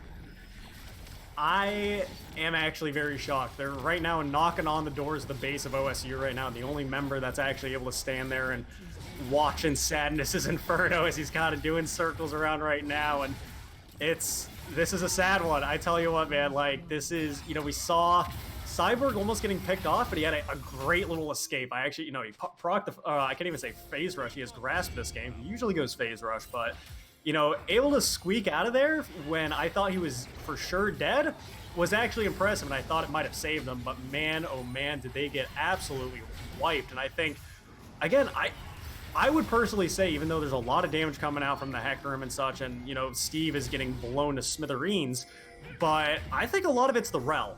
I think, you know, so much crowd control comes out, and a lot of crowd control is coming out from OSU, actually. They do manage to stun up the Daniel Park. Chenua's here. He does manage to get the EQ, and Quacker's going to be able to fall down. There is no Jarvan ult available, but they do get the Silas Hecarim ult to get into the back line. Xeno is very low, but he does get the Scavenger Weak to be able to push back the members of OSU, and it does not matter as Inferno, or I can't even say, burning that flash to be able to get that shutdown off into the Syndra, and that is a lot of gold going over to that Silas. Yeah, I mean, we were talking about how Illinois was almost running, how they are running over this game and how they almost were just going to finish it out there with getting the inhib, but they overextend. They try to get every single camp in that blue side jungle. They just wait way too long, and it allows Ohio State to all respawn, to all get there, and to catch out these members who have not yet spent the gold they had accrued. If they get this Baron, it would be so good. This is it. This is the reverse sweep. Oh, unless Quacker is here with Daniel Park, a bigger new. The Bromwell comes out, and that's going to be the Onslaught of Shadows. Actually going into the Baron steal! Goes over to Illinois! Bigger Noob is here, and he's DPS, and the Jarvan comes out, but the Cataclysm is keeping his members in the pit instead of letting him get out. A triple kill comes in for Quacker. Brom is alive, and he is horrified as now the remaining members of Illinois manage to go in right down the middle of the base for OSU. That was their one chance back in the game, and Daniel Park with the Hecarim ult smite takes it away from OSU. They're knocking on the base of OSU right now. They're taking out one Nexus turret. They're going for another. Moch is not going to be able to do anything. There's 9 seconds on Lucian, and Moch with a stunning, really Moch is gone. Nobody's in this game mentally as Illinois take out the Ohio State University 3-0. It was an insanely clean series coming out from Illinois from every single step of these games, barring a few slip-ups in the earlier sections and some over-aggressions later into the game, but every step of the way, Illinois had a plan of what they wanted to do. They knew how to do it together, most importantly, and they were able to just make this a very clean series. It was clean. I can't even... I want to be upset. I want to flame my opponents. I want to flame the enemy team, but if there's anyone that should be flamed this series, it's OSU, man. It was a very disappointing series for them. For them to not even pick up a single win was heartbreaking, but it is well deserved by the University of Illinois Urbana Champaign. They played fantastically well. Taking a look at the damage, the solo lanes coming in strong for the University of Illinois. They did have the backups of the Heckerman and Kaizo as well. And despite Steve doing a ton of damage, he had a fantastic lead, but he was not able to bring the victory with it. And that's, again, it was a fantastic series. It's hard to argue that. Yeah, I'm going to ask you now, as we have concluded this series, who is your MVP? Who is your MVP of this series? For me, it has to be the Daniel Park. Let's just ignore Game 2 for a second, but in Games 1 and 3, it was a very impressive performance. I mean, in Game 3 especially, it was just like the jungle lead the whole time. He was able to steal away the Baron. He had the level advantage. He was able to just run over the whole game. I mean, it's very hard to play when this Hecarim, who you'd seen your opponent on 2 times, you're actually executing it well. You're actually playing well. You're actually using the champion to the max of its abilities. And I mean, in Game 1, it was just a complete steamroll. I mean, 12-0-7, I believe. That was just an insane Olaf performance. Game 2 is a little shakier, but we'll say that's because of circumstances and not his fault. But the Daniel Park is my MVP. I would say that the Daniel Park played incredibly well. I would agree with you. However, I'm thinking of MVP. I'm thinking of the most valuable player. I think the most valuable asset to that game. And yes, Quacker was insane, sure. He did provide a lot of damage and a lot of threat up on the top side into those team fights, especially on the Aatrox. Man, I don't want to queue up against that guy in the Aatrox, but I'm gonna take the high road. I'm not gonna give it to Daniel Park. I'm gonna give it to Carbon Dio. I think Carbon Dio on support was I would say at least 60% of the factor that led the University of Illinois to win that game. That was just so. Again, the Rel games were almost flawless. Maybe Game 2, it's like, maybe it wasn't the MVP. I'd maybe give it to Daniel Park a bit more in that sense, but no, not in Game 2 for Daniel okay, you know what? Not in Game 2. Okay, fine. We'll give it to Quacker in Game 2, but I think overall, Carbon Dio on support absolutely, I think, was one of the leading factors in that game. So I would probably give it to him. No, that makes complete sense. And I mean, throughout this entire series, it was just clean performance from University of Illinois Urbana Champaign, and I mean, very few mistakes, but they are up against Bethany next. This is the second seeded opponent. I mean, that's going to be a tough matchup for sure, and I'm excited to see how they perform, how they will execute this next game.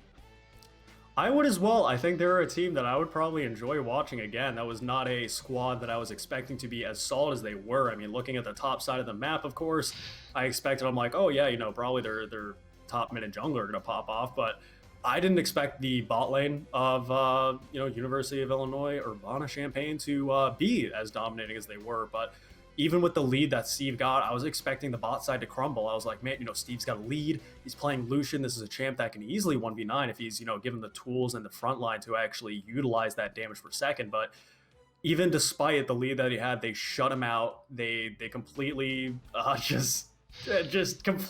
can't believe it. I'm still in shock that it was a 3-0 in my opinion. I think that OSU was playing well enough to where maybe I wasn't expecting the reverse sweep, but at least a couple of wins picked up, because that was, I think they were playing well enough. And again, they did make their mistakes. They did have the places where, they can improve and they can actually, review and probably end up improving out of it. But I think it says a lot for the opponents that they were able to shut out OSU 3-0. I think it says a lot. Yeah, and I mean, is this the end of the road? Is this the end of the road for Ohio State season? As far as I understand, I do not believe so. I think they may have a chance for third place, but again, my knowledge of the format, especially after 3 games of having to watch that, my mental has kind of deteriorated, and I'm still just in shock. So I'm not the person to ask that. However, I do believe it may be, but if it's not, then it would be probably like the 3rd and 4th place. But however, it's kind of, if they are knocked out, if this is the end of the road for them at CLL, it's kind of, and again, I don't say this in a negative light or in like some sort of toxic way, but it was earned by the University of Illinois. Like that was earned by them. That was not like a fluke that they like somehow squeaked away with the series. They won it dominatingly. So it was a fantastic broadcast though. And again, is there anything else you want to say before we start to sign off this broadcast? No, I think you hit it on the head. It was just a good showing from Illinois. And I mean, upsetting showing from Ohio State, but hopefully these guys will play again and we can see some more. I couldn't agree with you more, Michael. But again, for those that are still watching and did watch this 3-0 series with the University of Illinois Urbana Champaign coming out on top, thank you so much for watching. For those that are not doing so already, please be sure to follow all the social media accounts that the Ohio State University does have. We do have both Twitter and Instagram, I believe, and it is going to be Ohio State Esports. State is with a ST. Ohio State Esports at Twitter and Instagram, as well as the Twitch. So if you ever want to see any of the Ohio State squads playing, whether it is League of Legends, Overwatch, Rocket League, please be sure to follow this channel. And Overwatch is actually live right now. So for those that are interested in watching the Overwatch games for the Ohio State University, you can find the links to the broadcast and anything else that is going to be in future games on our social media. So again, thank you so much for watching. Again, my name was Lai Studia. I was joined here by Michael, and it was a pleasure casting with you as always. And yeah, that's going to be finishing it up for us. So again, thank you guys so much for watching, and we will see you next time.